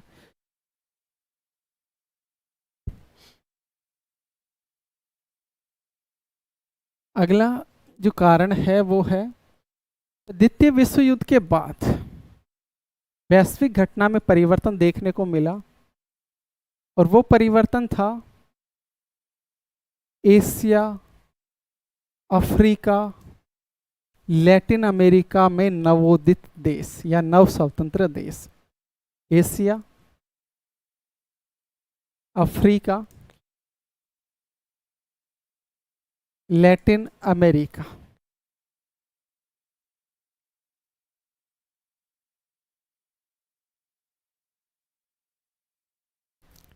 ये जो नव स्वतंत्र देश थे, द्वितीय विश्व युद्ध में यूरोप की कमर कमजोर हो जाती है। यूरोप के जितने भी देश थे वो ज्यादातर बर्बाद हो चुके थे द्वितीय विश्व युद्ध के दौरान। तो ऐसी स्थिति में अब यूरोपियों के पास वो शक्ति संसाधन नहीं बचे कि वो पूरे विश्व पर कब्जा रख सकें या पूरे विश्व पर अपने उपनिवेश स्थापित कर सकें। तो ऐसी स्थिति में उन्होंने ये सोचा कि जितने भी एशिया, अफ्रीका और लैटिन अमेरिका के गुलाम या उपनिवेश हैं उनको धीरे धीरे क्या कर दिया जाए, स्वतंत्र कर दिया जाए। और द्वितीय विश्व युद्ध के बाद में अनेक एशिया, अफ्रीका और लैटिन अमेरिका के नए देश स्वतंत्र हुए, जैसे भारत, पाकिस्तान, है ना, आदि। अब ये जो नए देश थे, इनके अध्ययन के लिए परंपरागत राजनीति का जो दृष्टिकोण था वो उपयुक्त नहीं था, क्योंकि अब तक जो अध्ययन किया गया वो किसका अध्ययन किया गया राजनीति के अंतर्गत, वो यूरोप का। क्योंकि वर्चस्व किसका है भाई, द्वितीय विश्व युद्ध से पहले पूरे विश्व में वर्चस्व किसका है, यूरोप का है। यूरोप ने पूरे देश को गुलाम, पूरे विश्व को लगभग गुलाम बना रखा है। तो यूरोप का कोई भी राजनीतिक सिद्धांत है वो पूरे विश्व में जल्दी से फैल जाएगा, क्योंकि यूरोप की संस्कृति का, यूरोप की धार्मिकता का, यूरोप के इतिहास का, यूरोप के जो क्या बोले हम, साहित्य से हम बड़े प्रभावित थे ना, आज भी प्रभावित हैं। वे अभी भारत में तो आज भी हम उस पाश्चात्य सभ्यता से आज भी प्रभावित है ना। गोरे काले का जो भेद उत्पन्न हुआ, ये सारे उन्हीं की तो देन है। आज भी हम शादी के लिए लड़की कैसी होनी चाहिए, गोरी होनी चाहिए, मतलब ये सारी वही चीजें हैं कि ये पाश्चात्य जो सभ्यता का प्रभाव है था द्वितीय विश्व युद्ध तक, और द्वितीय विश्व युद्ध तक उसी का अध्ययन किया जाता था, यानी यूरोपीय राजनीति का अध्ययन किया जाता था। अब ये नए नए जो देश आ गए, इनकी अध्ययन पद्धति के लिए वह उपयुक्त नहीं था, क्योंकि ये तो गुलाम थे। अब ये आज़ाद हुए हैं तो इसका तो कोई अध्ययन होता ही नहीं था, ये जो गुलाम थे। इससे भी व्यवहारवाद का विकास हुआ। तो ये कुछ कारण हैं व्यवहारवाद की उत्पत्ति के। व्यवहारवाद का विकास,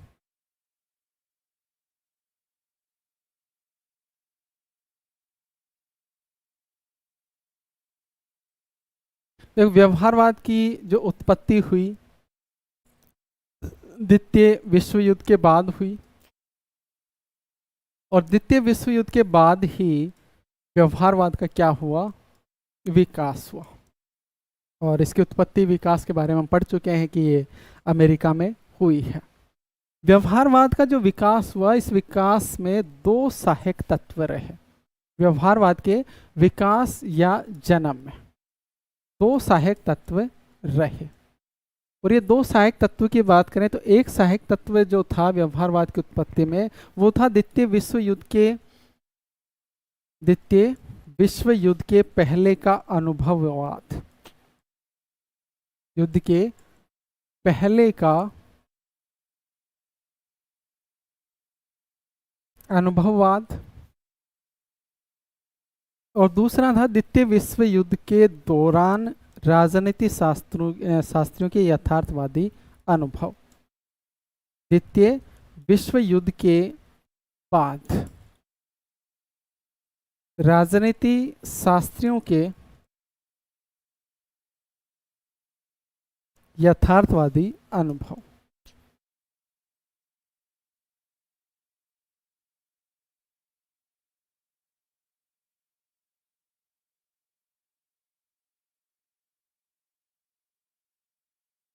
ये दो सहायक तत्व रहे हैं व्यवहारवाद की उत्पत्ति व विकास में। हम पहले तत्व की बात करें कि द्वितीय विश्व युद्ध से पहले का अनुभववाद। देखो, अनुभववाद की जो शुरुआत है वो अरस्तु से मानी जाती है। शुरुआत इसकी अरस्तु से मानी जाती है। अरस्तु के बाद में मैकियावली के विचारों में भी इसका उल्लेख मिल जाता है। मॉन्टेस्क्यू जैसे विद्वान के विचारों में भी इसका उल्लेख मिल जाता है। अरस्तु, मैकियावली, मॉन्टेस्क्यू जैसे विचारकों के विचारों में इसका इतिहास मिल जाता है अनुभववाद का। वहीं जॉन लोक को अनुभववाद का आधुनिक पिता माना जाता है।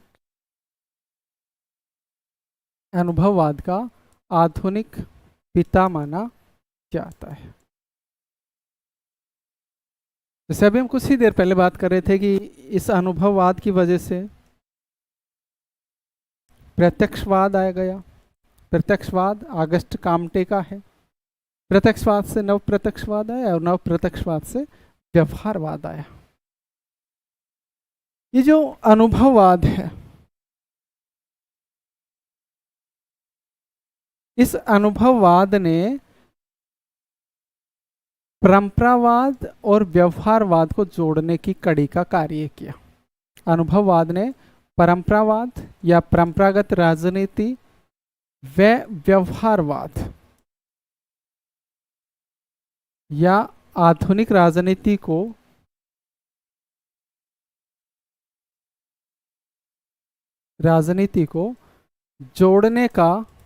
जोड़ने की कड़ी का कार्य किया है।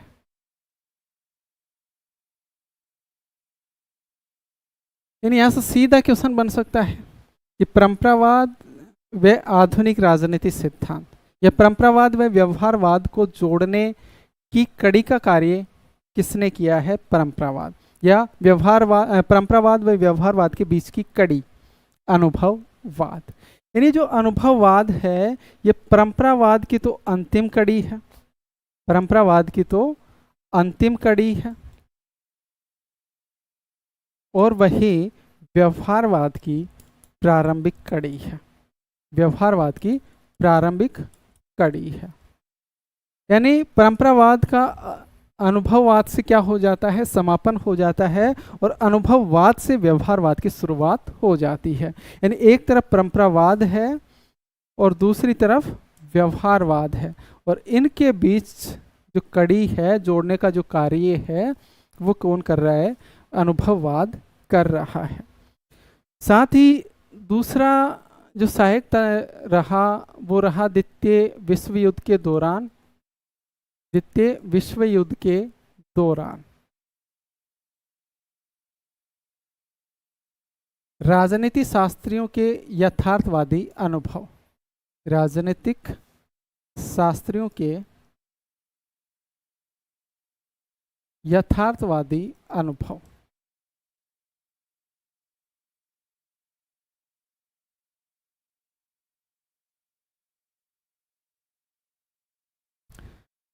देखो, अनेक समाजशास्त्री व अनेक राजनीति शास्त्री, अनेक समाजशास्त्री और अनेक जो राजनीति शास्त्री थे, वो द्वितीय विश्व युद्ध के दौरान अपने अपने देशों में अनेक पदों पर कार्य कर रहे थे, और अनेक पदों पर कार्य करते हुए उन्होंने यथार्थवादी अनुभव प्राप्त किया, यथार्थवादी अनुभव प्राप्त किया।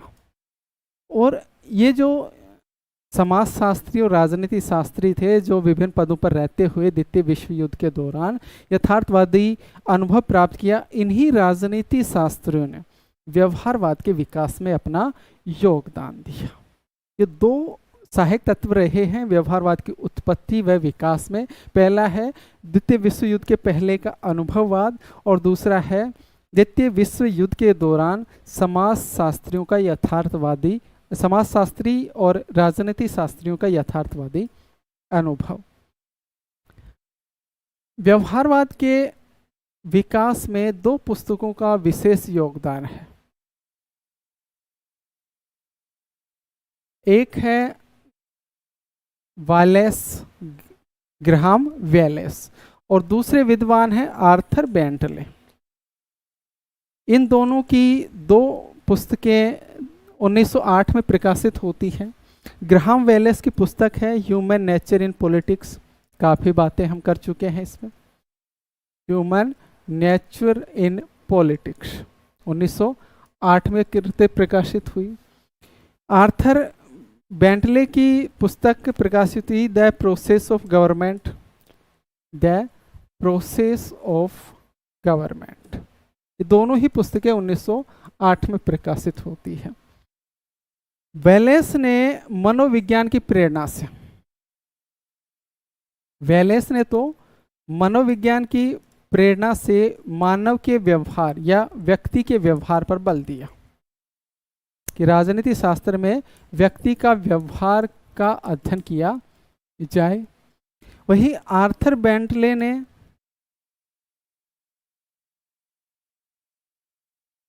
समाज विज्ञान की प्रेरणा से समूह के व्यवहार पर बल दिया।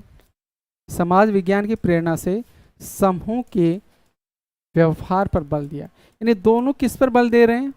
व्यवहार पर। दोनों किस पे बल दे रहे हैं? व्यवहार पर बल दे रहे हैं। एक ग्राहम वेलेस व्यक्ति के व्यवहार पर बल दे रहा है और आर्थर बेंटले है ये समूह के व्यवहार पर बल दे रहा है। तो इस वजह से इन दोनों पुस्तकों का व्यवहारवादी विकास में बहुत ही एक महत्वपूर्ण योगदान माना जाता है। इसके अलावा एक और पुस्तक है जो 1925 में प्रकाशित हुई, चार्ल्स मैरियम की, new aspect of politics. Charles Mariam, ये वही चार्ल्स मैरियम हैं जिन्होंने शिकागो संप्रदाय का विकास किया। शिकागो यूनिवर्सिटी में शिकागो संप्रदाय का विकास किया और इसी शिकागो संप्रदाय से बाद में व्यवहारवाद निकला। इनकी पुस्तक प्रकाशित होती है 1925 में, new aspect of politics, new aspects of politics. इस पुस्तक का भी व्यवहारवाद के विकास में बहुत ही बड़ा योगदान है और इस पुस्तक को व्यवहारवादियों की बाइबल भी कहा जाता है। व्यवहारवादियों की बाइबिल। सीधा क्वेश्चन यहां से बन सकता है, भाई किस पुस्तक को व्यवहारवादियों की बाइबिल कहा जाता है? तो वो है चार्ल्स मैरियम, जिनकी पुस्तक न्यू एस्पेक्ट्स ऑफ पॉलिटिक्स को व्यवहारवाद की बाइबल कहा जाता है। चार्ल्स मैरियम ने राजनीति शास्त्र की घटनाओं व तथ्यों के अध्ययन के लिए, राजनीति विज्ञान कह दें या राजनीति शास्त्र कह दें, इसकी घटनाओं व तथ्यों के अध्ययन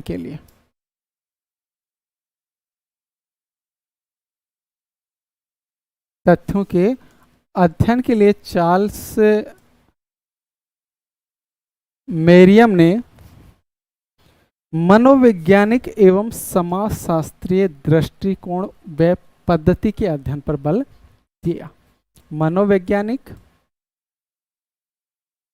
व समाजशास्त्रीय दृष्टिकोण।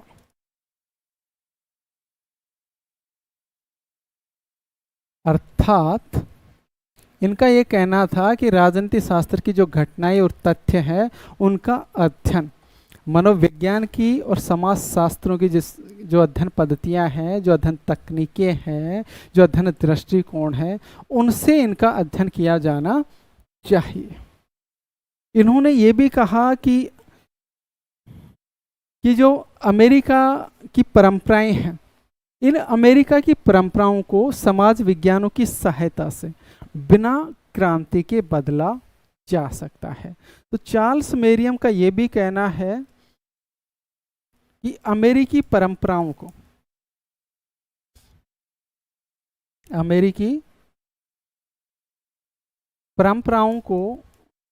समाज विज्ञानों की सहायता से, समाज विज्ञान में हम कौन कौन से विषय रख सकते हैं? सामान्यतः मनोविज्ञान, समाजशास्त्र, अर्थशास्त्र जैसे विज्ञान। समाज विज्ञानों की सहायता से बिना क्रांति के क्या किया जा सकता है? बिना क्रांति के बदला जा सकता है। ये चार्ल्स मैरियम का कहना है और इसके लिए उन्होंने नागरिक शिक्षा पर बल दिया। इसके लिए उन्होंने किस पे बल दिया? नागरिक शिक्षा पर। यानी समाज में परिवर्तन करना है, समाज की जो परंपराएं हैं, प्रथाएं हैं, रूढ़ियाएं हैं, इनको समाप्त करना है तो समाज विज्ञानों की सहायता से क्या दी जानी चाहिए? नागरिक शिक्षा दी जानी चाहिए, अर्थात लोगों को नागरिकता की शिक्षा दी जानी चाहिए और इस शिक्षा के माध्यम से बिना किसी क्रांति के परंपराओं को बदला जा सकता है। मैरियम के प्रयासों से ही 1923 में, मैरियम के प्रयासों से ही 1923 में सामाजिक विज्ञान शोध परिषद की स्थापना की जाती है। सामाजिक शोध विज्ञान परिषद की स्थापना की जाती है 1923 में। ये चार्ल्स मेरियम के प्रयासों से ही होती है।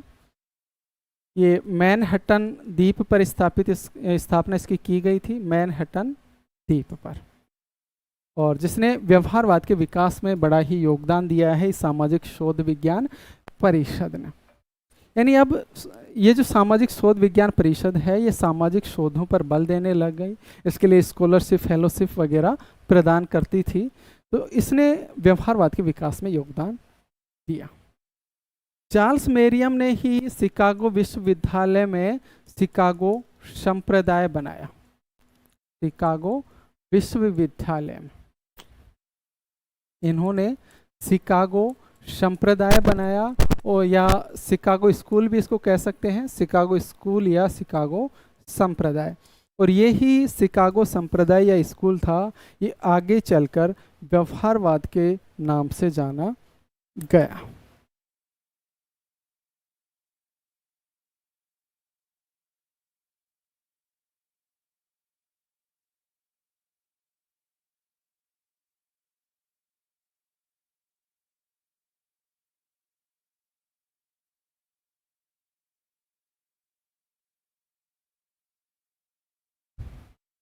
ये जो शिकागो संप्रदाय है इससे जुड़े हुए विद्वानों की हम बात करें तो एक तो आपके चार्ल्स मेरियम हो गए, चार्ल्स मेरियम हो गए, ये तो प्रमुख रूप से हैं। इसके अलावा इससे जुड़ा हुआ है हेराल्ड लासवेल। हेराल्ड लासवेल भी शिकागो संप्रदाय से जुड़ा हुआ विचारक है। इसके अलावा किवेंसी right, किवेंसी right, Patrick शूमा, Patrick शूमा,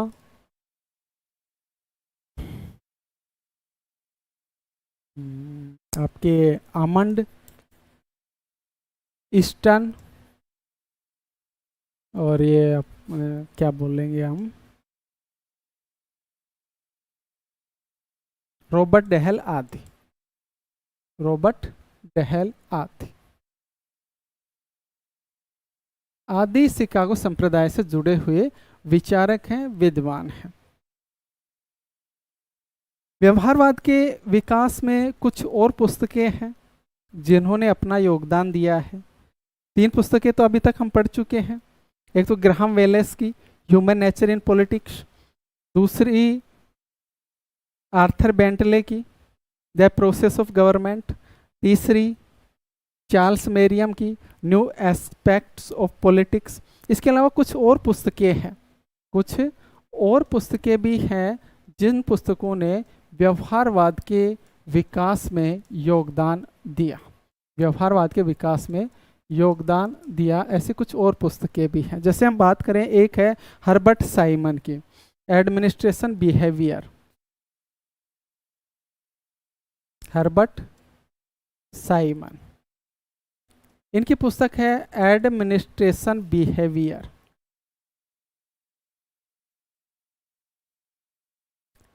behaviour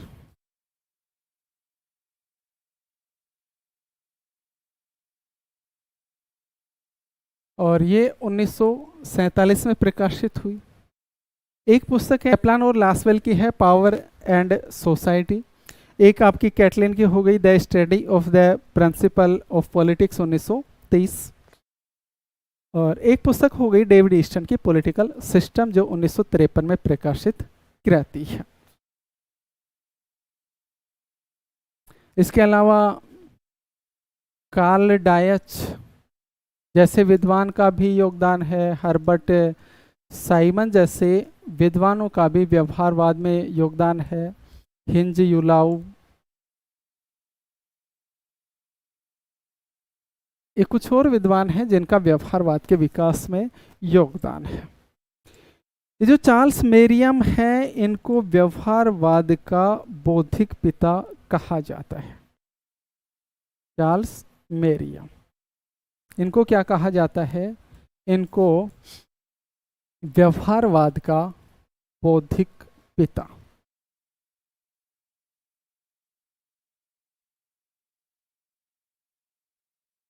ठीक है, व्यवहारवाद का जनक तो डेविड ईस्टन को कहा जाता है, और व्यवहारवाद का बौद्धिक पिता चार्ल्स मेरियम को कहा जाता है। ये जो चार्ल्स मेरियम है, इन्होंने अमेरिकी राजनीतिक विज्ञान को 4 कालों, 4 मनोदशाओं और 4 अवस्थाओं में बांटा है। चार्ल्स मेरियम, इन्होंने अमेरिकी राजनीति विज्ञान को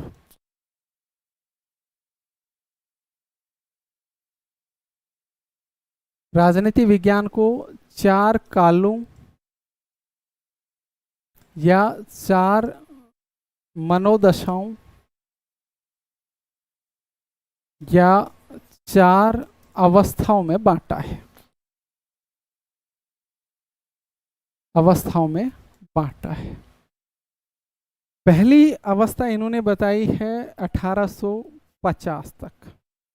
1850 तक, और 1850 तक की जो अमेरिकी राजनीति विज्ञान की जो दशा या मनोदशा थी, वो थी दार्शनिक दृष्टिकोण की प्रधानता वाली मनोदशा। तो इसमें दार्शनिक दृष्टिकोण की प्रधानता थी, दार्शनिक दृष्टिकोण की प्रधानता थी। उसके बाद दूसरी जो अवस्था है वो है 1850 से लेकर 1900 तक। 1850 से लेकर 1900 तक, और इसमें ऐतिहासिक व तुलनात्मक पद्धतियों के प्रयोग पर बल दिया गया। तो ये ऐतिहासिक व तुलनात्मक पद्धतियों के प्रयोग का काल था। पद्धतियों के प्रयोग का काल था ये।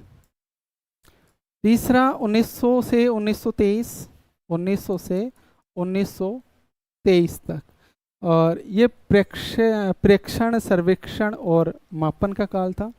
यानी इसमें राजनीति विज्ञान में जो अध्ययन था वो प्रेक्षण पर, सर्वेक्षण पर और मापन पर आधारित था। तो सर्वेक्षण, मापन, पर्यवेक्षण का काल। और चौथा जो काल है वो है 1923 से लेकर द्वितीय विश्व युद्ध तक। द्वितीय विश्व युद्ध तक, और ये था मनोवैज्ञानिक परिप्रेक्ष्य की स्थापना का काल। मनोवैज्ञानिक परिप्रेक्ष्य की स्थापना का काल। ये 4 कालों में अमेरिकी राजनीति विज्ञान के को 4 कालों में चार्ल्स मेरियम ने बांटा है। 1850 तक दार्शनिक दृष्टिकोण की प्रधानता या दार्शनिक दृष्टिकोण का काल। 1850 से लेकर 1950 तक ऐतिहासिक व तुलनात्मक पद्धतियों के प्रयोग का काल। 1900 से लेकर 1923 प्रेक्षण, सर्वेक्षण और मापन का काल।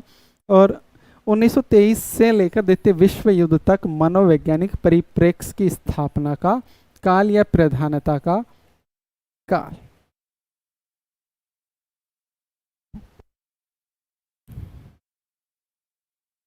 ये जो रॉबर्ट डहेल हैं, इन रॉबर्ट डहेल ने व्यवहारवाद की उत्पत्ति के कुल 6 कारक बताए हैं। रॉबर्ट डहेल और रॉबर्ट डहेल ने व्यवहारवाद की उत्पत्ति के 6 कारक बताए हैं। पहला कारक बताया चार्ल्स मेरियम का योगदान, जिस पे अभी हम काफी कुछ चर्चा कर चुके हैं। चार्ल्स मेरियम की तो हम काफी कुछ चर्चा कर चुके हैं। तो पहला कारण ये था, अमेरिकी राजनीति शास्त्री हैं जिन्होंने शिकागो संप्रदाय की स्थापना में अपना योगदान दिया है। दूसरा जो कारण इन्होंने बताया है वो बताया है सामाजिक विज्ञान शोध परिषद की स्थापना। व्यवहारवाद की उत्पत्ति व विकास में दूसरा जो कारण है वो है सामाजिक शोध विज्ञान परिषद की स्थापना। शोध विज्ञान परिषद की स्थापना, इस पे अभी हम कुछ ही देर पहले बातें कर रहे थे कि इसकी जो स्थापना की गई चार्ल्स मेरियम की पहल पर, या चार्ल्स मेरियम की पहल पर इसकी स्थापना की गई। और ये जो सामाजिक शोध विज्ञान परिषद थी, इसने अंत अनुशासनात्मक दृष्टिकोण, व्यवहारवादी शोध व तुलनात्मक शोध पर बल दिया। अंतर अनुशासनात्मक शोध या दृष्टिकोण, शासनात्मक शोध या दृष्टिकोण पर इसने बल दिया। इस सामाजिक शोध परिषद ने व्यवहारवादी शोध पर बल दिया और इसने द्वितीय विश्व युद्ध के बाद तुलनात्मक राजनीति शोध को बढ़ावा दिया। द्वितीय विश्व युद्ध के बाद तुलनात्मक राजनीति शोध को बढ़ावा दिया। और ये सब किसकी विशेषताएं हैं? ये सारी की सारी व्यवहारवाद की विशेषताएं हैं या आधुनिक दृष्टिकोण की विशेषताएं हैं। जब इन्होंने इन शोध को बढ़ावा दिया, अंत अनुशासनात्मक शोध, व्यवहारवादी शोध, तुलनात्मक राजनीति शोध को बढ़ावा दिया, तो इससे व्यवहारवाद की उत्पत्ति व विकास होता है। तीसरा जो कारण इन्होंने बताया वो बताया यूरोपीय विद्वानों का अमेरिका में आगमन। यूरोपीय विद्वानों का अमेरिका में आगमन, इस पे हम कुछ ही देर पहले बातें कर रहे थे कि भाई द्वितीय विश्व युद्ध से पहले विभिन्न जो यूरोपीय विद्वान थे, विशेष रूप से जर्मनी के जो विद्वान थे, डर के भय से, हिटलर के भय से जर्मनी से भागे और अमेरिका में गए, जो समाजशास्त्रीय दृष्टिकोण से प्रभावित थे, और यहाँ इन्होंने अपना समाजशास्त्रीय दृष्टिकोण को विकसित किया और जिससे व्यवहारवाद की उत्पत्ति हुई। इनमें जैसे कुछ नामों की भी हमने बात की थी, आपके कार्ल डायच हो गए, मार्गेंथु हो गए, हन्ना आरेंट हो गए, लेजासफील्ड हो गए आदि थे, जो Emile Durkheim, Auguste Comte, Pareto, Mosca जैसे विद्वानों से प्रभावित थे। चौथा कारण इन्होंने बताया है कि द्वितीय विश्व युद्ध के बाद की परिस्थितियां।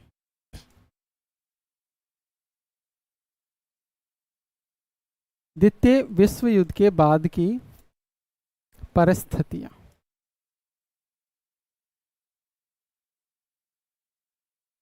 देखो द्वितीय विश्व युद्ध के बाद की जो परिस्थितियां थी, इन परिस्थितियों ने भी व्यवहारवाद के विकास में अपना योगदान दिया। जैसे कि द्वितीय विश्व युद्ध के बाद आर्थिक पुनः निर्माण की योजनाएं प्रस्तुत की गई। आर्थिक पुनः निर्माण की योजनाएं प्रस्तुत की गई, इसमें मार्शल योजना, ट्रूमैन योजना, हम अंतर्राष्ट्रीय राजनीति के अंतर्गत पढ़ते हैं, मार्शल योजना, ट्रूमैन योजना आदि। और आपकी बेवरीज रिपोर्ट जो हमें इससे ब्रिटेन से संबंधित है, जिनमें कल्याणकारी राज्य की अवधारणा का प्रतिपादन किया गया। तो आर्थिक पुनर्निर्माण की योजनाएं थी। इसके अलावा शीत युद्ध में जो विचारधारात्मक संघर्ष था, शीत युद्ध में विचारधारात्मक संघर्ष, इससे भी व्यवहारवाद की उत्पत्ति व विकास में योगदान मिला। शीत युद्ध और विचारधारात्मक संघर्ष अर्थात शीत युद्ध के दौरान जो पूरा विश्व दो गुटों में बटा हुआ था, यूएसए और यूएसएसआर। यूएसए की विचारधारा थी पूंजीवादी और यूएसएसआर की विचारधारा थी साम्यवादी। यूएसएसआर की विचारधारा साम्यवादी थी। तो ये विचारधारात्मक जो संघर्ष था। इसके अलावा परंपरागत राजनीति की जो सीमित उपयोगिता सिद्ध हो चुकी थी, इन सब कारणों ने व्यवहारवाद की उत्पत्ति में अपना योगदान दिया। परंपरागत राजनीति सिद्धांत की सीमित उपयोगिता। यानी परंपरागत राजनीति सिद्धांत था, वो द्वितीय विश्व युद्ध के दौरान काम नहीं आया, द्वितीय विश्व युद्ध को रोक नहीं पाया। तो द्वितीय विश्व युद्ध के बाद की परिस्थितियों ने भी व्यवहारवाद के विकास में योगदान दिया। अगला पांचवा जो कारण बताया है रॉबर्ट डेहल ने व्यवहारवाद के विकास का, वो दिया है, बताया है सर्वेक्षण पद्धति का विकास। सर्वेक्षण पद्धति का विकास यानी द्वितीय विश्व युद्ध के बाद निरीक्षण सर्वेक्षण वैज्ञानिक पद्धतियों का विकास हुआ। सर्वेक्षण पद्धति के द्वारा हम विभिन्न प्रकार के व्यवहारों का निरीक्षण करके किसी भी सिद्धांत को जांचते हैं, पुष्टि करते हैं। व्यवहार का निरीक्षण करके, परीक्षण करके किसी भी सिद्धांत को जांचते हैं, पुष्टि करते हैं, सत्यापन करते हैं। इस सर्वेक्षण पद्धति के विकास से भी व्यवहारवाद के विकास में योगदान मिला, कि व्यवहारवाद की भी यही विशेषताएं हैं।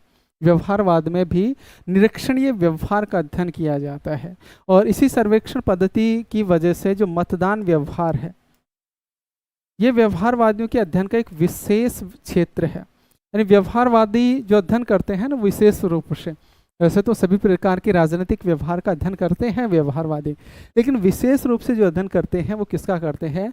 मतदान व्यवहार का करते हैं।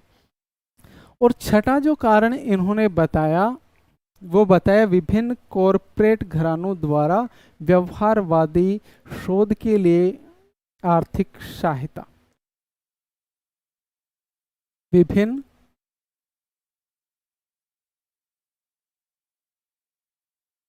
कॉरपोरेट घरानों के द्वारा व्यवहारवादी शोध के लिए सहायता। यानी अमेरिका के जो विभिन्न कॉरपोरेट घराने थे, जैसे कि फोर्ड वगैरह, इन्होंने विभिन्न विद्वानों को व्यवहारवादी शोध के लिए आर्थिक सहायता प्रदान की, या फेलोशिप प्रदान की, स्कॉलरशिप या फेलोशिप प्रदान की। जैसे कि हमारे यहाँ JRF होता है, जूनियर रिसर्च फेलोशिप, तो इसमें हमें क्या मिलती है? फेलोशिप मिलती है, हमें इसमें आर्थिक सहायता मिलती है। और ये आर्थिक सहायता हमें किस बदले में मिलती है? कि हम कोई शोध करें, अपने पर्टिकुलर जो भी अपना सब्जेक्ट है, जो भी हमने विषय चुना है, उसके बारे में कुछ नई बातें शोध करें या खोजें। तो ऐसे ही अमेरिका के जो विभिन्न कॉरपोरेट घराने थे, जैसे कि फोर्ड वगैरह, इन्होंने व्यवहारवादी शोध के लिए विभिन्न विद्वानों को आर्थिक सहायता प्रदान की और उनको कहा कि कुछ नई चीज़ें खोजो, व्यवहारवाद के संबंध में कुछ नई बातें खोजो। तो ऐसी स्थिति में जो विभिन्न राजनीति शास्त्री थे, समाजशास्त्री थे, मनोवैज्ञानिक थे, उन्होंने व्यवहारवाद के क्षेत्र में खोज की और व्यवहारवाद की उत्पत्ति एवं विकास में अपना योगदान दिया। ये व्यवहारवाद का विकास हो गया। ठीक है, तो आज की क्लास में हमने व्यवहारवाद शुरू किया, व्यवहारवाद के अर्थ पर चर्चा की, व्यवहारवाद की विभिन्न जो परिभाषाएं हैं उस पर हमने चर्चा की। उसके बाद में व्यवहारवाद की उत्पत्ति के कारणों पर चर्चा की। फिर हमने व्यवहारवाद का विकास कैसे हुआ, व्यवहारवाद का विकास, इस पे हमने आज की क्लास में चर्चा की। कुछ चर्चा और बच जाती है व्यवहारवाद के संदर्भ में, जिसकी चर्चा हम नेक्स्ट क्लास में करेंगे। आज के लिए हम इतना ही पढ़ेंगे। यहाँ तक कोई दिक्कत हो तो पूछ सकते हो, और बाकी क्लियर है तो बताइए क्लियर है, ताकि हम क्लास को समाप्त करें।